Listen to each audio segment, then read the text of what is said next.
समन्ता चक्रवालेषु अत्रा गच्छन्तु देवता सद्धम्मं मुनिराजस्य सुनन्तु सग्गमुक्कदं धम्मස්සවන කාලෝ අයං බදන්තා ධම්මස්සවන කාලෝ අයං බදන්තා ධම්මස්සවන කාලෝ අයං බදන්තා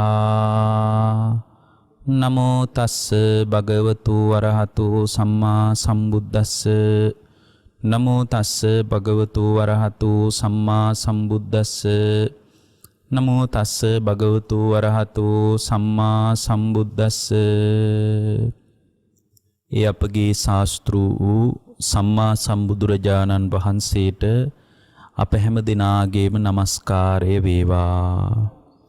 ඒ භාග්‍යවතුන් වහන්සේ දේශනා කොට වදාළ ශ්‍රී සද්ධර්මයටද අපගේ নমස්කාරය වේවා. ඒ භාග්‍යවතුන් වහන්සේගේ ධර්මයේ තුලින් සැනසුණු ආර්ය මහා සංඝරත්නයටද අප හැම දිනාගේම নমස්කාරය වේවා. පූජනීය මහා සංඝරත්නයන් අවසරයි. සුපින්වත්නි, ඔබ හැම දිනාම අදත් ඊටාම ශ්‍රද්ධාවෙන් ධර්ම ශ්‍රවණය කරන්නටයි බණ අහන්නටයි බලාපොරොත්තු වන්නේ. පින්වත්නි, බුදුරජාණන් වහන්සේගේ දේශනාව වඩාත් ක්‍රමානුකූලව ගැඹුරට යන දේශනාවක්. ඒක අනුපූර්වයි ක්‍රමානුකූලව ටිකෙන් ටික ගැඹුරට යන්නේ.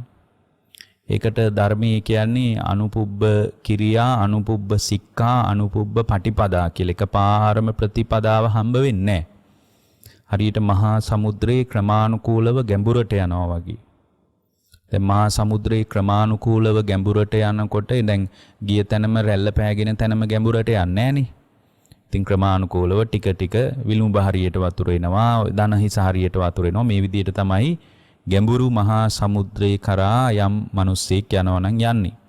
ඒ යන මිනිස්සයාට එකපාරම ක්‍රමානුකූලව ගැඹුරට යෑමක් මිසක් එකපාර ගැඹුරට යෑමක් නැහැ.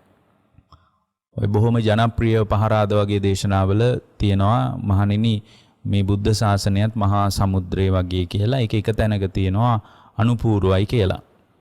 ඒතකොට මේ අනුපූර්ව කතාව අපි හොඳින් තේරුම් ගන්න ඕන.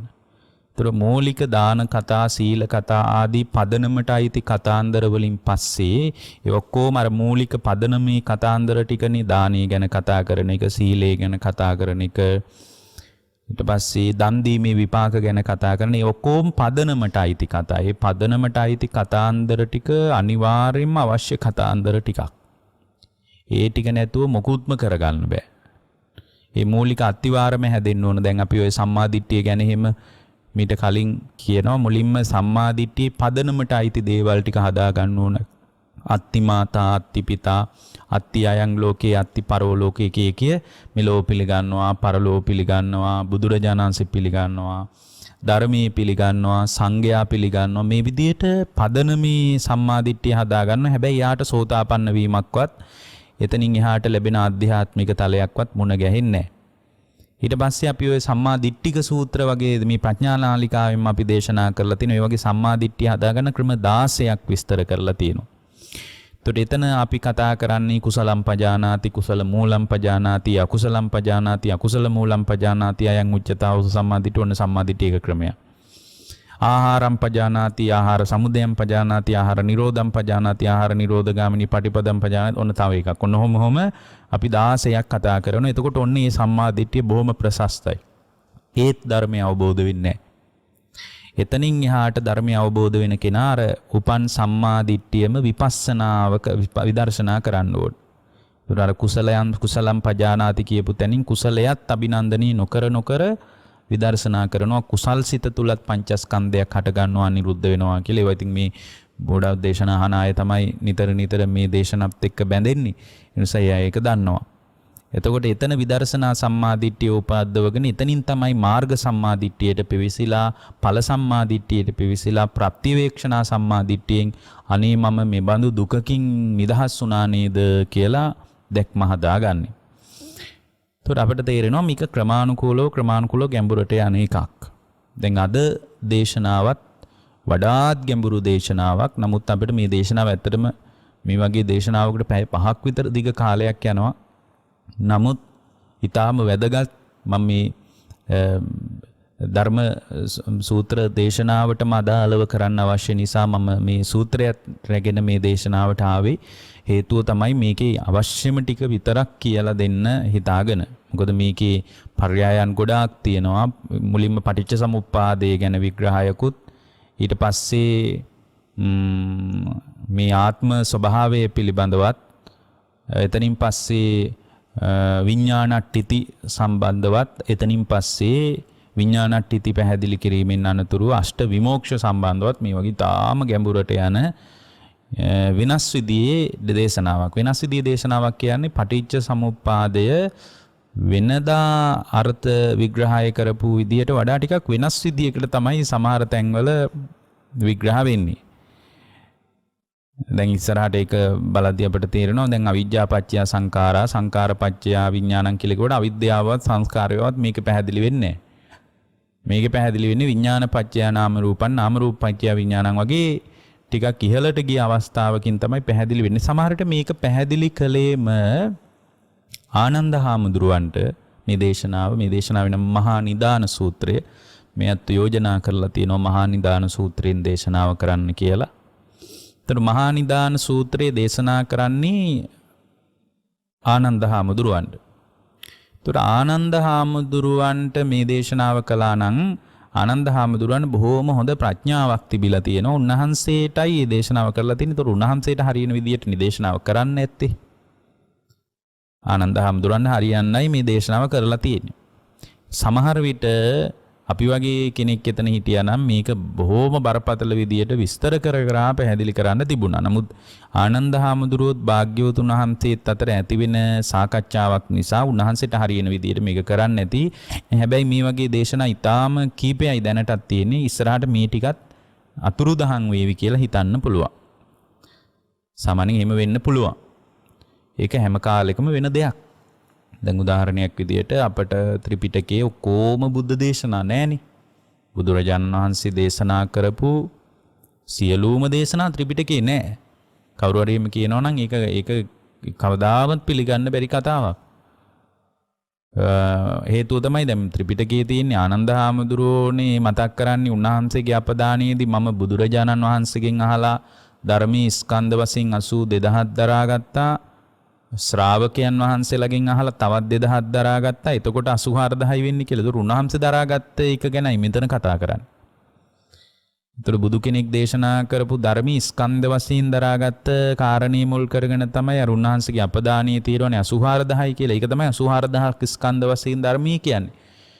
එහෙම නැතුව බුදු කෙනෙක් දේශනා කරපු දහම් පරයයන් ඊට වඩා ගොඩක් තියෙන්න ඕනේ. ඒකට හොඳම උදාහරණේ බුදුහාමුදුරුවෝ මුල් කාලේ අග්‍ර උපස්ථායක කෙනෙක් හිටියෙත් නැහැ. මුල් කාලේ කෙනෙක් හිටියේ නැති නිසා මුල් කාලේ බොහෝ දේශනා බුදුරජාණන් වහන්සේ ආනන්ද හාමුදුරුවෝ බුදුරජාණන් වහන්සේගෙන් අහගෙනත් තිබුණා. දැන් පළවෙනියෙන්ම දේශනා කරපු ධම්මචක්කප්පවත්තන සූත්‍රය ආනන්ද හාමුදුරුවෝ අහගෙන තිබුණා.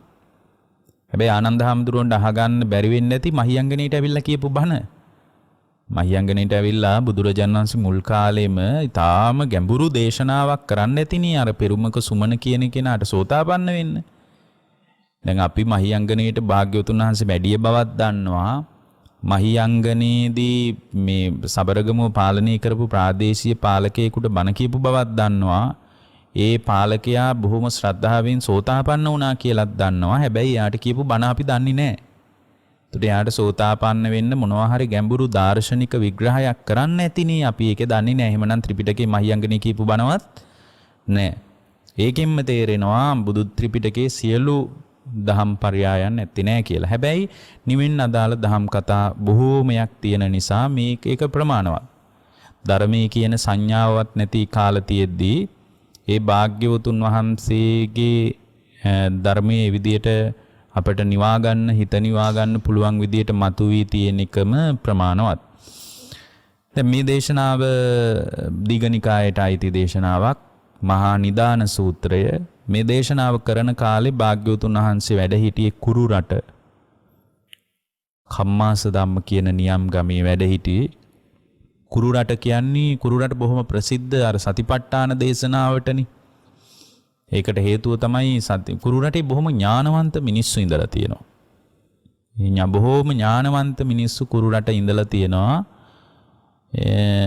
මොකද මේ මිනිස්සුන්ගේ ජීවිතවල හරියට ධර්මීය තිබුණා. දැන් අද ගොඩාක් දෙනෙක්ගේ ජීවිතවල ධර්මීය නැහනේ, ධර්මානුධම්ම ප්‍රතිපදාව නැහනේ. හොඳට බණ අහගන්න මිනිස්සු ඉන්නවා. ඒ වුණාට ඒ අහපු ධර්මීය ජීවිතයට ගලපගත් අයනේ නැත්තේ. දැන් ඔය කුරු රට කම්මාස ධම්ම, ඒ ගමේදී කම්මාස ධම්ම කියන ගමේදී බණ කිව්වහම මිනිස්සු ළිඳ ළඟට එහෙමත් එකතු වුණාම කතා කරලා තියෙනවා මේ නංගි මම මේ දවස්වල සතිපට්ඨානෙ වඩන්නේ, ඔයා මොනවද වඩන භාවනා? අන්න එහෙම ළිඳට එකතු වුණාමත් අහලා තියෙනවා මම ආනාපාන සතිය වඩනවා, ඔයා මොනවද වඩන්නේ? ඒතකොට කියලා තියෙනවා මම ධාතු මනසිකාරය වඩන්නේ. එහෙම දැන් ළිඳට එකතු වුණාමත් ඒ වගේ කතාවක් තිබ්බා කියන එකෙන්ම තේරෙනවා ඒ කාලේ කාන්තාව පවා කොච්චර ඥානවන්තද කියලා. අම්බලමට එකතු වෙන මිනිස්සු අම්බලමට රැට එකතු වෙනවනේ. එකතු වුණාම කතා කරන්නේ මම නම් මෛත්‍රිය වඩන්නේ, ඔයා මොනවද මේ දවස්වල කරන භාවනා වගේ. එතකොට අපට තේරෙනවා ඒ අයට බොහෝම ගැඹුරු, බොහොම දියුණු වෙච්ච විදර්ශනා ඥානයක් මේ කුරු රට මිනිසුන්ට තිබිලා තියෙනවා. ඒතර මේ කුරු රටදී තමයි භාග්‍යවතුන් වහන්සේ මේ දේශනාව කරන්නේ. මේ දේශනාවට ආනන්ද හාමුදුරුවෝ මැදිහත් වෙනවා. ආනන්ද හාමුදුරුවෝ එක්තරා වෙලාවක කියනවා අච්චරියන් බන්තේ අද්භූතම් බන්තේ යාව ගම්බීරෝ ඡායම් බන්තේ පටිච්ච සමුප්පාදෝ ගම්බීර භාසෝ. ස්වාමීනි මට ආශ්චර්යයි, අද්භූතයි, මට මේ පටිච්ච සමුප්පාදය හොඳට තේරෙනවනේ. හරිම ඒක වතාවක් ඉතින් උන්වහන්සේ වාඩිලා ඉන්නකොට එහෙම හිතෙන්නේ නැති. දැන් බුදුරජාණන් වහන්සේ දේශනා කරපු දහම් මනසිකාරයකින් ඉන්න ඇත්තේ.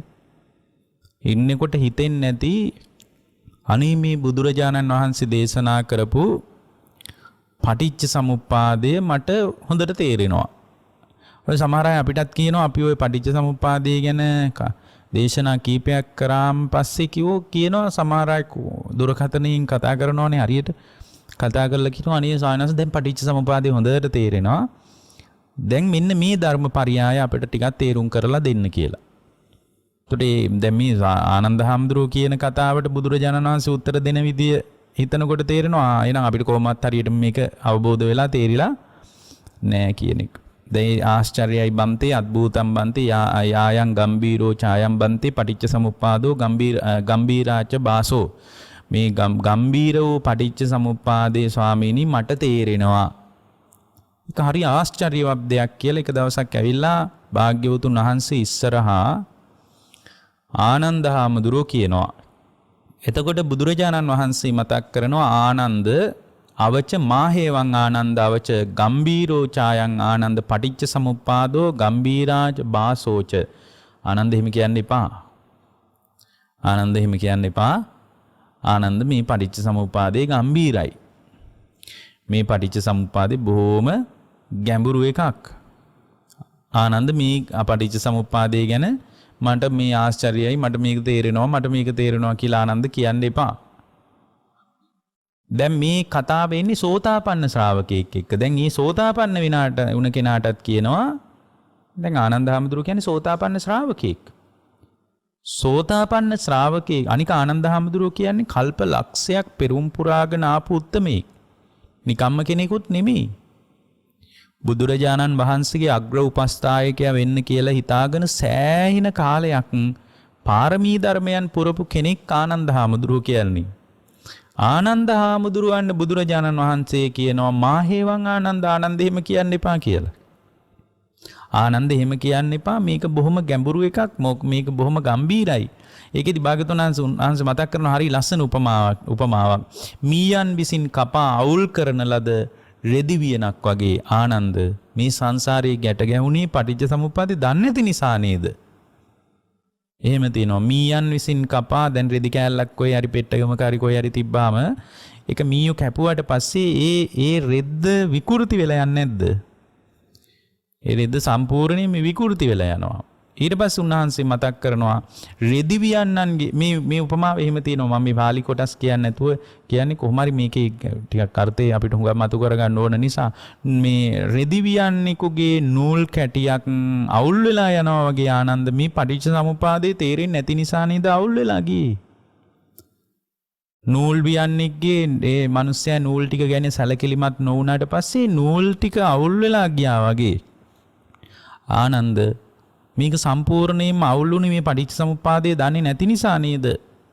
කුරුළු කූඩුවක් ගෙති ගියා වගේ මේ භවයෙන් භවයට ගෙති ආවේ බැඳි බැඳි ආවේ ආනන්ද මේ පටිච්චසමුප්පාදය අවබෝධ නොවුන නිසා නේද? මේ තන බිස්සක් හදනකොට මේ පටලවනේ හදන්නේ නැත්තම් බෑනේ. තන බිස්ස හදනකොට ඒ තන එකින් එක පටලවමින් හදන්නේ. ආනන්ද තන බිස්සක් වගේ පැටලි ගියේ මේ පටිච්චසමුප්පාදය අවබෝධ නොවුණු නිසා නේද කියලා අහනවා. අපායන් දුග්ගතින් විනිපාතං සංසාරං නාතිවත්තති. උන්වහන්සේ මතක් කරනවා ආනන්ද මේ පැටලුණු නිසා අපාය නම් වූ නපුරු ගති තියෙන දුගතියට වැටි සංසාරේ ඉක්මවන්නේ නැතුව එක දිගට ආවේ ආනන්ද මේ පටිච්චසමුප්පාදය අවබෝධ නොවුණු නිසා. ඒ නිසා ආනන්ද මේ මට ගම්බීර මේ පටිච්චසමුප්පාදයේ තේරෙනවා වගේ කතා කියන්න එපා කියනවා. එහෙම කියන්න එපා කියනවා මේක හරි ගම්බීරයි කියනවා. මේ ගම්බීර වූ පටිච්චසමුප්පාදේ අවබෝධ කරගන්න කියනවා. දැන් මෙතන පටිච්චසමුප්පාදේ පැහැදිලි කරන්නේ ආසන්නතම ප්‍රශ්නේ ඉඳලා. ආසන්නතම ප්‍රශ්නේ කියන්නේ අර මේ නාම රූප කතාන්දර වගේ උඩට ගිහින් නෙමෙයි මෙතන මේ මොහොතේ අත්විඳින ප්‍රශ්නය දිහා බලාගෙනයි බුදුරජාණන් වහන්සේ දේශනා කරන්නේ. ඒකනේ වඩාත් සංවේදී ක්‍රමී. දැන් ඔය අවිජ්ජා පත්‍ය සංඛාරා සංඛාර පත්‍ය විඥානං කියන දහම් පාසලට උගන්වන ක්‍රමේ තියෙන්නේ. ඒ ක්‍රමයට මේක තේරුම් ගන්න හැබැයි ඒක මෙහෙමයි අර උන්වහන්සේ කියනවානේ අනුලෝම පටිලෝම වශයෙන් මේක බලන්න කියලා. උඩටයි පහළටයි බලන්න කියලා. අපි අර ඒකට දෙන උපමාවකුත් තියෙන්නේ. වේගෙන් බලන්න. එතකොට දැන් උන්වහන්සේත් පටිච්චසමුප්පාද ධර්මයේ බැලීමෙන් තමයි අවබෝධයටපත් වෙලා තියෙන්නේ. ඒ කියන්නේ උන්වහන්සේ බුද්ධත්වයටපත් වෙන්නේ පළවෙනි යාමේ අනුලෝම වශයෙන්, දෙවෙනි යාමේ ප්‍රතිලෝම වශයෙන්, තුන්වෙනි යාමේ අනුලෝම ප්‍රතිලෝම වශයෙන් බැලීමෙන්. එතකොට පළවෙනි යාමේ අනුලෝම වශයෙන් බැලීම තුළ උන්වහන්සේට අත්දකින්න හම්බ වුණා ඥානයක් පුබ්බේ නිවාසානුස්සති ඥානෙ. එතකොට උන්වහන්සේ කල්ප ගානක් පිටිපස්සට බලාගෙන ගියා මේ සංසාරේ මේ මම කොච්චර ඉපදිලා මුලක් හොයන්න බෑ පුබ්බහා කෝටි නපඤ්ඤායති. ඊට පස්සේ උන්වහන්සේ ඊළඟට කරනවා මුලක් හොයන්න බැරි වෙන බව දැනගෙන උන්වහන්සේ දෙවැනි යාමේදී ප්‍රතිලෝම වශයෙන් පටිච්චසමුප්පාදය විමසනවා. ඒ ප්‍රතිලෝම වශයෙන් විමසනකොට උන්වහන්සේට දෙවැනි ඥානයකුත් උපන්නා චුතූපපාත ඥානය. සත්‍යයගේ චුතියයි උපතයි දකින විශේෂ නුවණක් පහළ වුණා. ඒ විශේෂ නුවණ පහළ වුණාට පස්සේ ඒ විශේෂ නුවණ නිසා උන්වහන්සේ සත්‍යයගේ සසර බලන්න පටන් ගත්තා. මුලින් Tamanගේ පැවැත්ම බැලුවා මුලක් පේන්නේ. එහෙනම් මම වගේම අනිත් සත්තුත් ඉපදෙමින් මැරෙමින් ආපු සසරක්ද තියෙන්නේ කියලා අර චුතූපපාත ඥාණයෙන් බලාගෙන ගියා. සංවට්ට විවට්ට කල්ප ගණන් පිටිපස්සට බලලා තියෙනවා. මේක ජීවිතයක් දෙකක් නෙමෙයි. මුලක් හොයනවා හම්බ වෙන්නේ නැහැ. එහෙම එකක් සංසාරේ කියලා දැනගෙන ඒ මුලක් හොයන එක අතහැරලා තියෙනවා. තුන්වෙනි යාමේ මේ අනුලෝම ප්‍රතිලෝම වශයෙන් වේගෙන් බලලා තියෙනවා. වේගෙන් බලනවා. අපිට ඒකට දෙන උපමාව මොකද්ද? අපේ දේශනාවල අපි කියලා තියෙනවා. පටිච්චසමුප්පාදය ගැන කියපු දේශනා කීපයක් තියෙනවනේ. ඒ වගේ කියලා තියෙනවා. හරියට පිහියක් ගන්නවා වගේ. දැන් පිහියක් ගන්නකොට එක පැත්තකට ගන්නවා. ඊට පස්සේ අනිත් පැත්තට ගන්නවා. මුවහත හිටින වෙලාවට දෙපැත්තට ගන්නනේ. මේ වගේ අනුලෝම වශයෙන් බලනවා. ප්‍රතිලෝම වශයෙන් බලනවා. ඊට පස්සේ සම්පූර්ණ අවබෝධය ප්‍රත්‍යක්ෂ කරගන්නකොට අනුලෝම ප්‍රතිලෝම වශයෙන් වේගෙන් බලනවා. හරියට පිහියක් මුවහත හිටිනකොට වේගෙන් ගන්නවා වගේ. ඒ වේගෙන් පිහිය ගාන එක නිසා වෙන විශාල යහපතක් තියෙනවා. අර වේගය නිසා හිතේ විතර්ක වලට ඉඩක් නැතුව සම්පූර්ණයෙන් කෙලෙසුන්ගෙන් නිදහස් වෙනවා. ඒතර අපිට තේරෙනවා බුදු කෙනෙක්ගේ අවබෝධය තියෙන්නේ පටිච්ච සමුප්පාද ධර්මයේ විමසීම මත. පටිච්ච සමුප්පාද ධර්මයේ විමසීමකින් තොරව බුදු කෙනෙක්ගේ පහළවීමක් නැහැ. සියලු බුදුවරු එහෙමයි පහළ වෙන්නේ. සියලු බුදුවරුන්ගේ පහළවීම පටිච්ච සමුප්පාදේ මත පිහිටයි පහළ වෙන්නේ. එමනම් අවබෝධයට පත් වෙන ශ්‍රාවකයෙක් මේක තේරුම් ගන්න නැතුව දන් දීලා නිවන ගැන අදහස් කරනවා නම්, සිල් රැකලා නිවන ගැන අදහස් කරනවා නම්, බණ ටිකක් අහලා අනේ නිවන් සැප ලැබෙයි කියලා හිතනවා නම්, පින්වත්නි ඒක කවදාවත් වෙන්නේ නැති දෙයක්. ඒක බලාපොරොත්තු වෙන්න බැරි දෙයක්. එතකොට බුදුරජාණන් වහන්සේ ආසන්නතම ප්‍රශ්නේ ඉඳලා පිටිපස්සට විමසන්නේ. ආසන්නතම ප්‍රශ්නේ තමයි පින්වත්නි මේ ජීවිතයේ තියෙන ජරා මරණ දුක. මේ ආසන්නයේ ප්‍රශ්නේ ඒක තමයි දුක. එතන මෙතන කියනවා පින්වත්නි අත්ති ඉදප්පච්චයන්. ඉදප්පච්චයන් කියලා කියන්නේ ඉදප්පච්චයන් කියන වචනයට ගොඩාක් විස්තර කරන්න පුළුවන්. ඉදප්පච්චයන් කියලා කියන්නේ අර පටිච්ච සමුප්පාද න්‍යායී ආකෘතියට. මේ ඇති කල්ලි මේ ඇත මේ නැතිවීමෙන් මේ නැතිවේ මේ නිරුද්ධ වීමෙන් මේ නිරුද්ධ වේ කියලා අපි අර ප්‍රසිද්ධ වාක්‍යයක කතා කරන්නේ ඉමස්මින් සති ඉදං හෝති ඉමස්ස උප්පාදා ඉදං උප්පජ්ජති ඉමස්මින් අසති ඉදන්න හෝති මේ නිරුද්ධ වීමෙන් මේ නිරුද්ධ වී යයි කියලා අපි අර ප්‍රසිද්ධ ගාථාවක කියන්නේ. ඒ න්‍යායයට කියන්නේ මොකද්ද? ඉදප්පච්චේතාවය. ඉදප්පච්චේතාවය. මේ ඇති කල්ලි මේ ඇති වේ. අත්ති ඉදප්පච්චයන් ජරා මරණන්ති ඉති පුට්ටේන සතා ආනන්ද.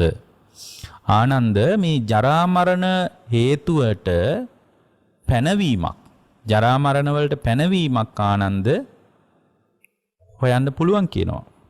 මේ ජරා මරණ කියන එක ඉදප්පච්චේතාවයක් කියනවා.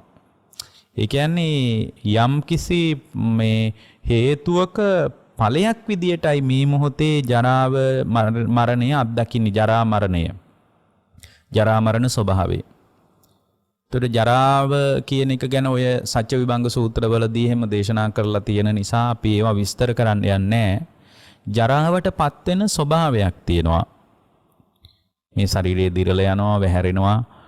මේ ජරාවට පත්වීමයි සත්‍යයාගේ මරණයයි. ජරා මරණ දුක කියන ස්වභාවය ආනන්ද ඉදප්පච්චය හේතුන් නිසා ඇතිවෙච්ච දෙයක්. ආනන්ද මේ ජරා මරණ කුමක් ඇති කල්හිද ඇති වෙන්නේ? මෙන්න මේ ජරා මරණ කුමක් ඇති කල්හි ඇති වෙනවාද කියන කාරණය ආනන්ද හැම බුද්ධ ශ්‍රාවකෙක්ම දැනගන්න ඕන කියනවා. ඒ දැන ගැනීම තුල තමයි සම්පූර්ණයෙන්ම කෙලෙසුන්ගෙන් ජරා මරණ වලින් නිදහස් වීම අත්දකින්න ලැබෙන්නේ කියනවා. ඔන්න මතක තියාගන්න ස්පර්ශයට යනකම් පටිච්ච සමුප්පාදේ ස්පර්ශය කියන තැනට යනකම් සාමාන්‍ය පටිච්ච සමුප්පාද න්‍යායෙන් තමයි මේක පැහැදිලි කරලා තියෙන්නේ. එතකොට ජරා මරණත් හේතු සහිතවයි ඉදප්පච්චේතාවකින් හටගත්ත දෙයක්. ආනන්ද මේ ජරා මරණ නිකම්ම හටගත්තා නෙමෙයි කියන තැනින් මේ දේශනාව පටන් ගන්නෙ. එතකොට මේ ජරා මරණ වලට හේතුව මොකද්ද? අන්න ඒකයි මෙතන මතු කරන්නේ. දැන් සාමාන්‍ය ලෝකයේ කෙනෙකුට ජරා මරණ වලට හේතුව විදියට එක්කෝ පේන්නේ කර්මය. සාමාන්‍ය කෙනෙක් හිතන්නේ කර්මිනී කියලා හිතනවා. ජරාවට පත් වෙනකොට මරණයට පත් වෙනකොට අනේ උන්දගේ කර්මී කියලා කියනවා. දැන් අද නම් කර්මී කියලා සමහර අයට පේන්නේ නැහැ. දැන් සියල්ලම කර්මී කියන මිනිසුන්ටත් දැන් පේන්නේ කර්මී නෙවෙයි ඇත්තටම. දැන් ජරා මරණ වලට හේතුව මොකද්ද පේන්නේ? එක්කෝ ඒ රාෂ්ටක, එක්කෝ කේන්දරයේ අවුලක්, එක්කෝ මොකක් හරි gedara දොර තියලා තියෙන තැනේ අවුල. ඔය වගේ බොහෝම ප්‍රාථමික කතාවක් තියෙන්නේ. ඒ වගේ කතාවක් තියෙන ගමන් අපිනුත් අහනවා හාඳුරුවනේ ඒ කාලේ සෝවාන් වුණාලු හරියට. ඇයි දැන් සෝවාන් වෙන්න බැරි කියලා අහනවා. දැන් ඒ කාලේ මේ බලන්න මේ බොහොම ගැඹුරු ප්‍රඥාවක් තියෙන එකට විදර්ශනා ඥානයක් තියෙන්න ඕනේ. ඇත්තටම සංසාරේ වැඩිච විදර්ශනා ඥානෙ නැත්තම් මේ වගේ කතාවක් තේරුම් ගන්නත් බෑ. ඒතර විදර්ශනා ඥානය කියන්නේ මේ අධ්‍යාපනයෙන් ලබා ගන්න දැනුම වගේ එකක් නෙමෙයි. මොකද සමහර බොහොම උගත් අය ඉන්නවා මේ කතාව තේරෙන්නේ නැහැ. කියනවා ඔය සමහර අය ඇවිල්ලා අපිත් එක්ක කතා කරනවානේ. බොහෝ කොට පැහැදිලි කරනවා තේරෙන්නේ නැහැ. පැය ගණන් එක දිගට කියලා දෙනවා. අනේ තේරෙන්නේ නැහැ. හැබැයි මට මුණ ගැහිලා තියෙනවා පින්වත්නි හරියට කියවන්න බෑ. එක මේ සාමාන්‍යයෙන් අවුරුදු 60ක විතර මේ කෙනෙක් හිටියා. එයාට මේ කියවන්න බෑ හරියට. අකුරු කියවන්න බෑ. නමුත් මේ පංචස්කන්ධ විභාගය ගැන හිම අහුවොත් එහෙම මේ ස්වාමීන් වහන්සේ නමකට උනත් උගන්වන්න පුළුවන්. ඒ කියන්නේ එයාට හොඳට වැඩිච්ච විදර්ශනා ඥානයක් තියෙනවා. මොකක් හරි සංසාරගත අවුලක් නිසා එයාට මේ අපේ දැනුම් පරාසයත් එක්ක එකට සම්බන්ධ වෙන්න බැරි වෙන්න ඇති. නමුත් එහෙමනම් අපිට තේරෙනවා විදර්ශනා ඥානය සහ දැනුම් සම්භාරය කියන්නේ ශාස්ත්‍රීය ලෝකයේ දැනුම කියන්නේ වෙන එකක්. ඒකෙන් මොකුත් හම්බෙන්නේ නැහැ. ඇත්තටම විශ්වවිද්‍යාලවල ඉගෙන ගත්ත හිටවත් දැන් අපිත් විශ්වවිද්‍යාලවල ඉගෙන ගත්තනේ. එතකොට මේ වගේ ගැඹුරු කතාවක් ඒක න්‍යායාත්මකව නිකන් හැදෑරෙනවා වුණත් මේ වගේ විශ්ලේෂණයක් විමසීමක් මේ විශ්වවිද්‍යාල පද්ධතියෙන්වත් අපිට හම්බ වෙන්නේ නැහැ. මේකට වෙනම විදර්ශනා ඥානයක් තියෙන්න ඕනේ. ඒ නිසා උගත්කම් නූගත්කම් බුද්ධිමත්කම් මේ ධර්මයට අදාළ නැත. මේ ධර්මයට අදාළ වෙන්නේ තමා තුළ සාංශාරික වශයෙන් වැඩිච්ච විදර්ශනා ඥානයයි. එවැනි විදර්ශනා ඥානයක් නැත්නම් මෙවැනි දේශනා ශ්‍රවණය කිරීම තුළද එවැනි විදර්ශනා ඥානයක් අවදි වේ. එවැනි අවදි වන විදර්ශනා ඥානය යම් දවසක අවබෝධයට පත්වන්නේද එදිනටද උපකාර වේ. එදාට උපකාර වෙන්නේ බෙරහඬක් අහලා පුරුදු මිනිහේ කෑතින් බෙරහඬ ඇහෙනකොට මේක නම් බෙරහඬක්. දැන් හොඳට බෙරහඬ අහලා පුරුදුයි නම් මේ වෙලාවේ කොහෙන් හරි දුරින් බෙරහඬක් ඇහෙනකොට දැනගන්නේ නැද්ද? මේ නම් ගහන්නේ දවුලක්. මේ ගහන්නේ ගැටබෙරේ. මේ ගහන්නේ යක්බෙරේ කියලා අඳුර ගන්න පුළුවන් නේද? මේ ගහන්නේ තම්මැට්ටමක් කියලා අඳුර ගන්න පුළුවන් නේ. ඇයි? කලින් අහලා තියෙනවනේ. ඒ අහලා තියෙන පුරුද්ද නිසා අහලා තියෙන පුරුද්දට දැනගන්න පුළුවන්. අන්න ඒ වගේ මේ දැන් සමහරට කෙනෙක් කියන්න පුළුවන් අපිට තේරෙන්නේ නැහැ නේ හාඳුරන්නේ. ඕක දැන් ඒ නිසා අපි ඔන්න ඕක අත්හැරලා දැම්මා වගේ තැනක එන්න පුළුවන්. මේ අහගන්න දේවල් කවදා හරි විදර්ශනා ඥානයක් ඇති කරගන්න දවසට උපකාර වෙයි. කවදා හරි උපකාර වෙයි. ඒක කවද්ද කියලා අපි දන්නේ නැහැ. අපිට ඒක මේක කෙනෙක්ගේ විදර්ශනා ඥානෙ වැඩෙන විදිය තේරුම් ගන්න බෑ. ඒක සාරිපුත්ත හාමුදුරන්ටවත් බෑ ඇත්තටම. ඒක බුදුවරුන්ට විතරක් විශේෂ වෙන එකක් ඒක. බුදු කෙනෙක්ගේ විදර්ශනා ඥානෙ වැඩෙන විදිය සාරිපුත්ත හාමුදුරන්ටවත් හොයන්න බෑ. ඒ නිසා අපෙන් අහලා වැඩක්ම නැහැ. එහෙනම් ආඳුරණී දැන් මට සෝතාපන්න වෙන්න මොනවද කරන්න ඕන කියලා. ඒක සාරිපුත්ත හාමුදුරන්ටවත් පේන්නේ නැහැ.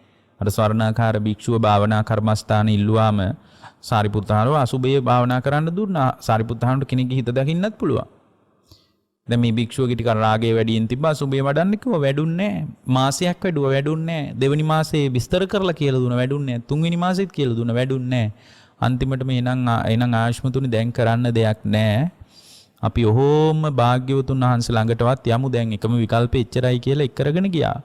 එක කර්මස්ථානයයි දුන්නේ වරුවයි. එයා නිකලස්.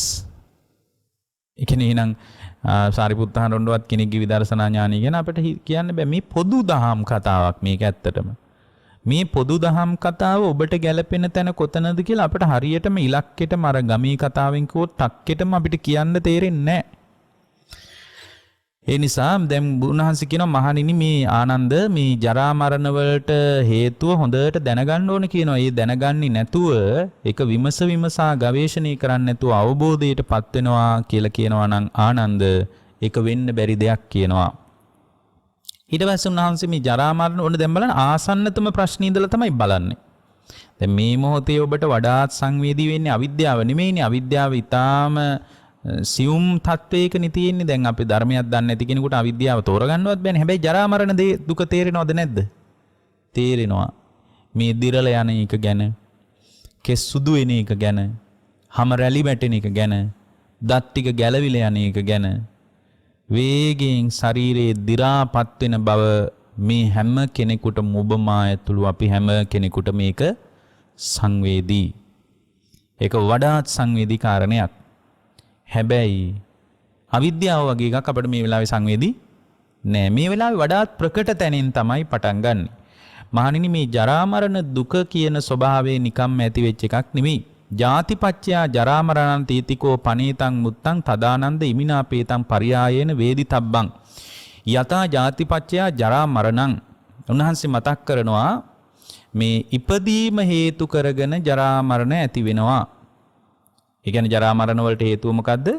එහෙනම් අර ඒ රාෂ්ටක ප්‍රශ්න නෙමෙයි. දැන් මේ ධර්මයේ ගැඹුරින් බලනකොට තමයි අපිට ඒක තේරෙන්නේ. එතකොට මෙතන මේ ඇත්තටම මෙතන පින්නවත්නි කර්මී ගැනත් කතාවක් නැහැ. කර්මී කතා කරන්නේ භවයට එනකොට විපාක පිණිස කර්ම හැදෙනවා කියන්නේ. මෙතන කියන්නේ ජාතිය ප්‍රත්‍ය කරගෙන ජරා මරණ ඇති වෙනවා කියන එකයි.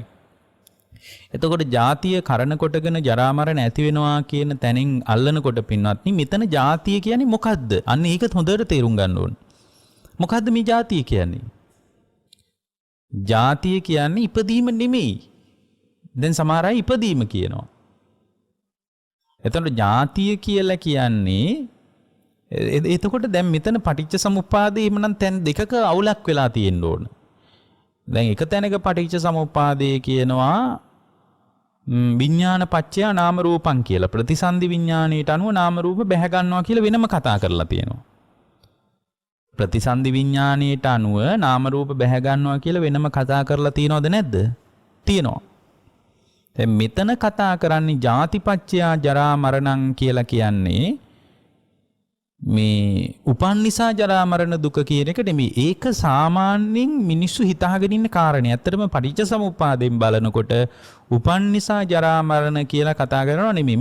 මෙතන මතක් කරනවා උන්වහන්සේ මතක් කරනවා දේවානම් දේවත්තාය.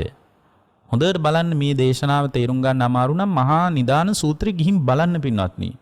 දේවානම් දේවත්තාය ගන්ධබ්බානම් ගන්ධබ්බත්තාය යක්කානම් යක්කත්තාය භූතානම් භූතත්තාය මේ විදියට කියාගෙන ගිහින් උන්වහන්සේ මතක් කරනවා මේ දෙවියන් අතර දේවත්වය කියන දෙවියෙකුට අදාළ විදියට ඉන්ද්‍රිය ස්වභාවයන් පිහිටනවා නම් ඒක තමයි ජාතිය කියනවා. මිනිස්යන් අතර මනුස්ස භව කියලා එකක් තියෙන්නේ. මනුස්ස භව. ඒ කියන්නේ මිනිස්සෙකුට අදාළ ඇස කන නාසය දිව කය මනස පිහිටනවා නම් ඒ පිහිටන ස්වභාවය තමයි ජාතිය කියලා කියන්නේ. එතකොට මේ මෙතන මිනිස්සෙකුට අදාළ ආයතනයන්ගේ ප්‍රතිලාභය ඒකත් හරිනේ. අර ජාතිය ගැන තෝරද්දී කියන්නේ මෙහෙමනේ කන්දානම් පාතු භාවෝ ආයතනානම් පටිලාභෝ අයං උච්චතාවසෝ ජාති කියලා අර සත්‍ය විභංග සූත්‍රයෙන් විස්තර කරගෙන ඇවිල්ලා අන්තිමටම කියන්නේ ස්කන්ධයන්ගේ ප්‍රතිලාභයක් තියෙනවා නම් මොන ප්‍රතිලාභයක්ද? දේවානම් දේවත්තාය දෙවියෙකුට අදාළ විදිහේ ස්කන්ධයන් යම් තැනක පහළ වුණා නම් එතකොට එතන පින්වත්නි මේ ප්‍රතිසන්දි විඥානය ගැන නෙමෙයි කතා කරන්නේ. මේ මිනිස්සෙකුට අදාළ ස්කන්ධයන් ටික යම් තැනක පහළ වුණා නම් එතන මනුස්ස භව කියන ස්වභාවයක් පිහිටනවා. එතකොට දෙවියෙකුට අදාළ විදිහට ස්කන්ධයන්ගේ ප්‍රතිලාභයක් වුණොත් එතන දේවත්වය කියලා ස්වභාවයක් මතුවෙනවා. අනේ ඒ මනුස්ස භව, දේව භව, යක්ෂ භව කියලා ඒ ස්වභාවයක් හට ගන්නවනේ ස්කන්ධය මේ ජාතිය මේ සම්පූර්ණයෙන්ම ගර්භාෂයක් ඇතුලේ ප්‍රතිසන්දි විඥානය බැහැ ගැනීම නිසා ඒක බැහැ ගැනීමෙන් පස්සේ වෙන දෙයක් ඇත්තටම පින්වත්නි. ආයතනයන්ගේ ප්‍රතිලාභය වෙන්නේ සම්පූර්ණයෙන්ම එයාගේ ප්‍රතිසන්දි විඥානය බැස ගැනීමෙන් පස්සේ වෙන වැඩක් මෙතන කියන්නේ. මෙතන පින්වත්නි පැහැදිලි කරන කාරණේ අපි තාම හොඳින් තේරුම් ගන්න ඕන.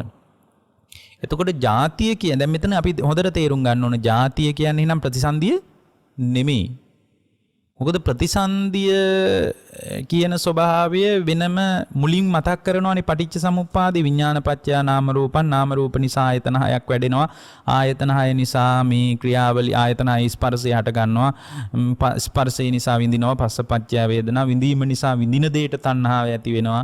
තණ්හාව නිසා උපාදානීය වෙනවා. උපාදානීය නිසා භවය සකස් වෙනවා. මෙහිම කියාගෙන ඉනකොට ප්‍රතිසන්දි විඥානේ බැහැගෙන ප්‍රතිසන්දි විඥානයේ බැහැ ගැනීමෙන් පස්සේ දැන් ඒතකොට තව කෙනෙක් කියන්න පුළුවන් නෑ. එහෙමනම් මේක චක්‍රයක් විදියට ක්‍රියාත්මක වෙනවා නම් ආය මැරිලා ආය ඉපදෙන එකක් තමයි මේ අන්තිමටම කියනවා ඇත්තේ කියලා. මම මේ කියන එක තේරෙන්නේ නැත්නම් ආය අහන්න දේශනාව නැවත අහන්න. එතකොට කෙනෙක් කියන්න පුළුවන් මැරිලා ආය ඉපදෙන එක තමයි අන්තිමටම තියෙන්නේ කියලා. එහෙම නෙමෙයි. එහෙමනම් පින්වත්නි මරණින් පස්සේනේ ජරා මරණ දුක. දැන් මම මේ කියන එක තේරෙනවද? ජාතිපත්‍ය ජරා මරණං කියලා කියනවා නම් කෙනෙක් කියන්න පුළුවන් එතනත් නැවත ප්‍රතිසන්දියක් ගැන කතා කරන්න කියලා. එහෙමනම් නැවත ප්‍රතිසන්දියක් නම් ජාතියෙන් පස්සේනේ ජරා මරණ දුක. එහෙනම් මෙහි ජරා මරණ දුකක් නෑ. ජරා මරණ දුක කොහෙද තියෙන්නේ? ඊළඟ ජීවිතේ. ඊළඟ ජීවිතෙත් නෑ. ඇයි ඊළඟ ජීවිතේ ප්‍රතිසන්දි විඥානේ බැහැගත්තාම විඥාන පත්‍ය නාම රූපං නාම රූප පත්‍ය සලආයතන ওই විදියට යනවා. මෙතන කියන්නේ පින්වත්නි ප්‍රතිසන්දි විඥානය නිමී පින්වත්නි. මෙතන ಜಾති ස්වභාවයක් පිහිටනවා නම් අන්නේ පිහිටන ස්වභාවයයි මෙතන මතක් කරන්නේ. මෙතන මේ පුද්ගලභාවයේ හට ගැනීම. අන්න ඒක තමයි හොඳම වචනේ. මෙතන කතා කරන්නේ ප්‍රතිසන්දි විඥානේ බැහැ ගැනීම නෙමෙයි. ප්‍රතිසන්දි විඥානේ බැහැ ගැනීම නිසා ඇතිවෙන ක්‍රියාවලිය පුද්ගලභාවයක් පිහිටනවනේ. මනුස්ස බවක් අන්නේ පුද්ගල භාවය. එතකොට ප්‍රතිසන්දි විඥානයේ ගර්භාෂ බිත්තියක් ඇතුලේ මව් කුසකම පිහිටියත් පින්වත්නි ඒ පුද්ගලයට ආවේනික පුද්ගල බවක් පිහිටනවනේ. අන්නේ පුද්ගල බවට අනුව තමයි ජරා මරණ දුක ඇති වෙන්නේ. එහෙම නැතුව මිනිස්සු විදියට ප්‍රතිසන්දිය ලැබපු හැමෝගේම ජරා මරණ දුක සමානයිද? ජරා මරණ දුක සමාන නෑ පින්වත්නි. ඊළඟට භාග්‍යවතුන් වහන්සේ මතක් කරනවා මේ ජාතිය සම්බන්ධව මේ ජාතිය කියන එක මේ ජාතියේ පහළවීමත් එක්ක ජාතිය කියන ස්වභාවය මත නැත්නම් මේ පුද්ගලභාවයත් එක්ක ඒ පුද්ගලභාවයට සාපේක්ෂව ජරා මරණ ශෝක පරිදේව දුක්ඛ දෝමනස් උපායාස ආදී සියලු දුක්ඛ ස්කන්ධයන් ඇති වෙනවා කියන කාරණේ. මේකත් නිකම්ම ඇති වෙන එකක් නෙමෙයි. බුදුරජාණන් වහන්සේ වදාරනවා පින්වත් ආනන්ද ඉපදීම නැති කල්හි ඉපදීමට හේතු වන ජරා මරණ දක්නට ලැබේ. දැන් ඉපදීම නිසා දැන් මෙතන ජාතිය පහළවීම ඒ කියන්නේ පුද්ගල භාවය නිසා ජරා මරණ දුක කියලා ස්වභාවයක් ඇති වෙනවා නම් පුද්ගල භාවයක් නැත්තම් ආනන්ද එතන ජරා මරණ දුකක් තියෙයිද කියලා අහනවා. නොහේතම් බන්තේ ස්වාමීනි එතන ජරා මරණ දුකක් නැහැ. ඒ වගේම අපි තව දෙයක් මේක ඇස්සේ තේරුම් ගන්න ඕනේ. ඒතර මේ පුද්ගලභාවයේ සත්ව පුද්ගලභාවය නිසා නේද ජරා මරණ දුක? දැන් මෙතන සම්බන්ධ නොවුනත් ඒක අපි කතා කරගන්න එක වැදගත්. සත්වයේක් පුද්ගලයෙක් විදියට මේ පංචස්කන්ධ ලෝකය තණ්හා මාන දිට්ඨි වශයෙන් යම් ශ්‍රාවකයෙක් උපාදානීය කරගත්තොත් ඒ උපාදානයේට කියනවා අපි ඒක වචන දෙකකින් වෙන්නේ.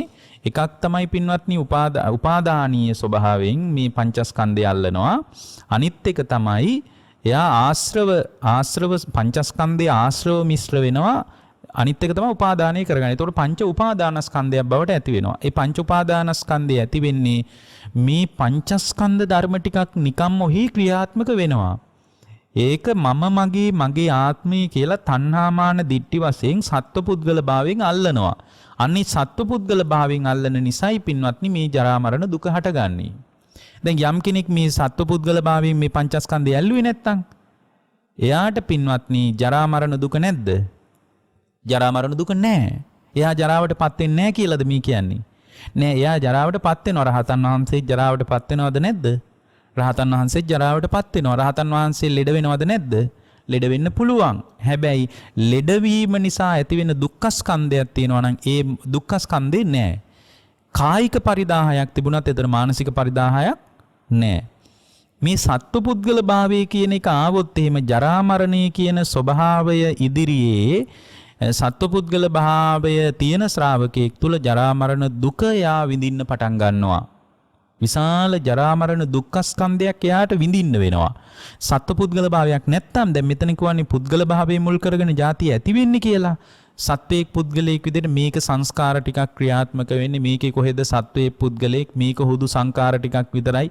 මේකේ ඇති සත්වයේක් පුද්ගලයෙක් නෑ. මගේ ආත්මය කියලා අල්ලන්න දෙයක් නෑ. නිතරම පංචස්කන්ධ ධර්ම ටිකක් ඇතිවි නැතිවි යනවා. හටගෙන නිරුද්ධ වෙලා යනවා කියලා මේක සම්පූර්ණයෙන් අවබෝධ කරාට පස්සේ එතන සත්ව පුද්ගලභාවය බැහැර වෙලා ගිහින්. එතන පංචස්කන්ධයේ මමයේ මාගේය තණ්හාමාන දිට්ඨි වශයෙන් අල්ලන්නේ නෑ. අල්ලන්නේ නැත්නම් එතන පංචස්කන්ධයේ උපාදානීය ස්වභාවයක් නෑ. උපාදානීය ස්වභාවයක් නැත්තම් උපාදානීයට අනුව භවය හැදෙන්නේ. භවයට අනුව ජාතිය හැදෙන්නේ. එහෙමනම් එතන ඊට අනුව ජාතියට අනුව ජරා මරණ දුකක් හටගන්න විදියක් නෑ. මෙන්න මේක ගැඹුරින් තේරුම් ගත්තට පස්සේ සම්පූර්ණයෙන්ම පංචස්කන්ධයෙන් නිදහස් වෙච්ච කෙනෙක් ජාතිය ක්ෂය කරලා දානවා කියලා භාග්‍යතුන් වහන්සේ අපිට වෙනම පැහැදිලි කරලා දේශනා කරලා තියෙනවා. එතකොට බුදුරජාණන් වහන්සේ දේශනා කරපු මේ දේශනාවලට අදාළව අපි බොහොම පරිස්සමින් ලියා ගන්න ඕනේ. එහෙමනම් දැන් මෙතන අපි දන්නේ නැති එකක් අපි තෝරගත්ත වෙන දහන්නේ නැති එකක්. මොකද්ද? ප්‍රතිසන්දියයි ජාතියයි කියන්නේ එකක් නෙමෙයි දෙකක්. ප්‍රතිසන්දියම ජාතියයි මේක එකක් විදියට ගත්තොත් එහෙම ජරා මරණ දුක මරණින් එහා පැත්තේ හම්බ වෙන්නේ. ඇයි ಜಾති මේ අමුලින් කියනවා මම ආයි කියන්නේ මේක තේරෙන්න විඥාන පත්‍යා නාම රූපං කියනවා. ප්‍රතිසන්දි විඥානය බැහැගත්ත නිසා නාම ලක්ෂණයයි රූපණ ලක්ෂණයයි දෙකම පහළ වෙනවා කියලා කියනවා. ඊට පස්සේ ආය පටිච්ච සමුපාද කියාගෙන ඇවිල්ලා අන්තිම හරියට එනකොට ආය කියනවා ජාති පත්‍යා ජරා මරණ ශෝක පරිදේව කියලා. ජාතිය නිසා ජරා මරණ ඇති වෙනවා කියලා. ඒතර මෙතන ප්‍රතිසන්දි විඥානයක් බැහැ ගැනීම නම් එහෙමනම් ඒ ජරා මරණ දුක හැමදාමත් මරණින් එහා පැත්තට තල්ලු වෙවි යනවා. ඇයි? ජරා මරණ දුක තියෙන්නේ නැවත මැරුණාට පස්සේ. ඒතර මේ ජීවිතේ නෑ මේ ජීවිතේ ප්‍රතිසන්දි විඥානේ පහළ වෙලා තියෙන්නේ දැනට ඔබ තුල ප්‍රතිසන්දි විඥානේ පහළ වෙලා තියෙන නිසා එහෙනම් මෙහිදී ජරා මරණ දුක නෑ. ඇයි? ඉස්සරහට කියාගෙන ගිහින් භවපච්චය ජාති ජාතිපච්චය ජරා මරණං ශෝක පරිදේව දුක්ඛ දෝමනස් උපායාසන්නං එක මරණින් එහා පැත්තේ හම්බ වෙන්නේ. හැමදාමත් එහෙනම් ජරා මරණ වලින් දුකකුත් නැහැ, දුකෙන් නිදහස් වීමකුත් නැහැ. මරණී ජරා මරණ දුකෙන් මේ මොහොතේ නිදහස් වෙන්න තියෙනවා නම් මේ ප්‍රතිසන්දියයි ජාතියයි කියන්නේ එකක් නෙමෙයි. ජාතිය කියන්නේ පුද්ගල බවට. ඒ පුද්ගල බවට අනුවයි දුක හටගන්නේ. පුද්ගල බව නැත්තම් කෙනෙක් තුල පුද්ගල බව නැත්තම් ජරා මරණ දුක නැහැ. එයාගේ හමාරයි ජරා මරණ දුක. ඒ පුද්ගල භාවය කියන ස්වභාවයේ යම් ශ්‍රාවකයෙක්ගේ හිත තුල නැත්තම් ඒ රහත අනිදස්සන විඥානයක් රහතන් වහන්සේගේ විඥානය. ඒක අපපතිට්ඨිතයි පිහිටන්නේ නැහැ එතන. ඇයි? ජරා මරණ ශෝක පරිදේව දුක්ඛ දෝමනස් වලින් නිදහස් වෙලා. එහෙමනම් මේ පුද්ගල භාවය කියන එකයි ඒක නේද පින්වත්නි මේ පංචස්කන්ධෙන් ගලව ගන්න ඕන. පුද්ගල භාවය සත්වයක් පුද්ගලයෙක් විදිහට අල්ලන ගතිය මේකෙන් කඩාගත්තොත් අයින් කරගත්තොත් එහෙම එතන සම්පූර්ණ නිදහස්. එහෙමනම් පුද්ගල භාවයට අදාළවයි ජරා මරණ හටගන්නේ කියන මේකත් මෙතනින් තෝරගන්න ඕන. ඊට පස්සේ භාග්‍යවතුන් වහන්සේ මතක් කරනවා භවපච්චයා ජාතිති ඉතිකෝ පනීතං බුත්තං තදානන්ද ඉමිනාපේතං පරියායන වේදිතබ්බං යතා භවපච්චයා ජාති. උන්වහන්සේ මතක් කරනවා ආනන්ද මේ විපාක පිනිස කර්ම සකස් වීම හේතු කොටගෙන අන්න මෙතන භවය කියන්නේ මොකද්ද? දැන් භවය කියන එක දැන් දැන් භවය ගැන අපිට තියෙන අර්ථයේ සම්පූර්ණ වෙනස් වෙන තැනක්. අපි සමහර අය භවය කියලා අල්ලන්නේ වෙන එකක්. මෙතන මේ භවය කියන්නේ විපාක පිනිස කර්ම සකස් වෙනවා කියන එකට.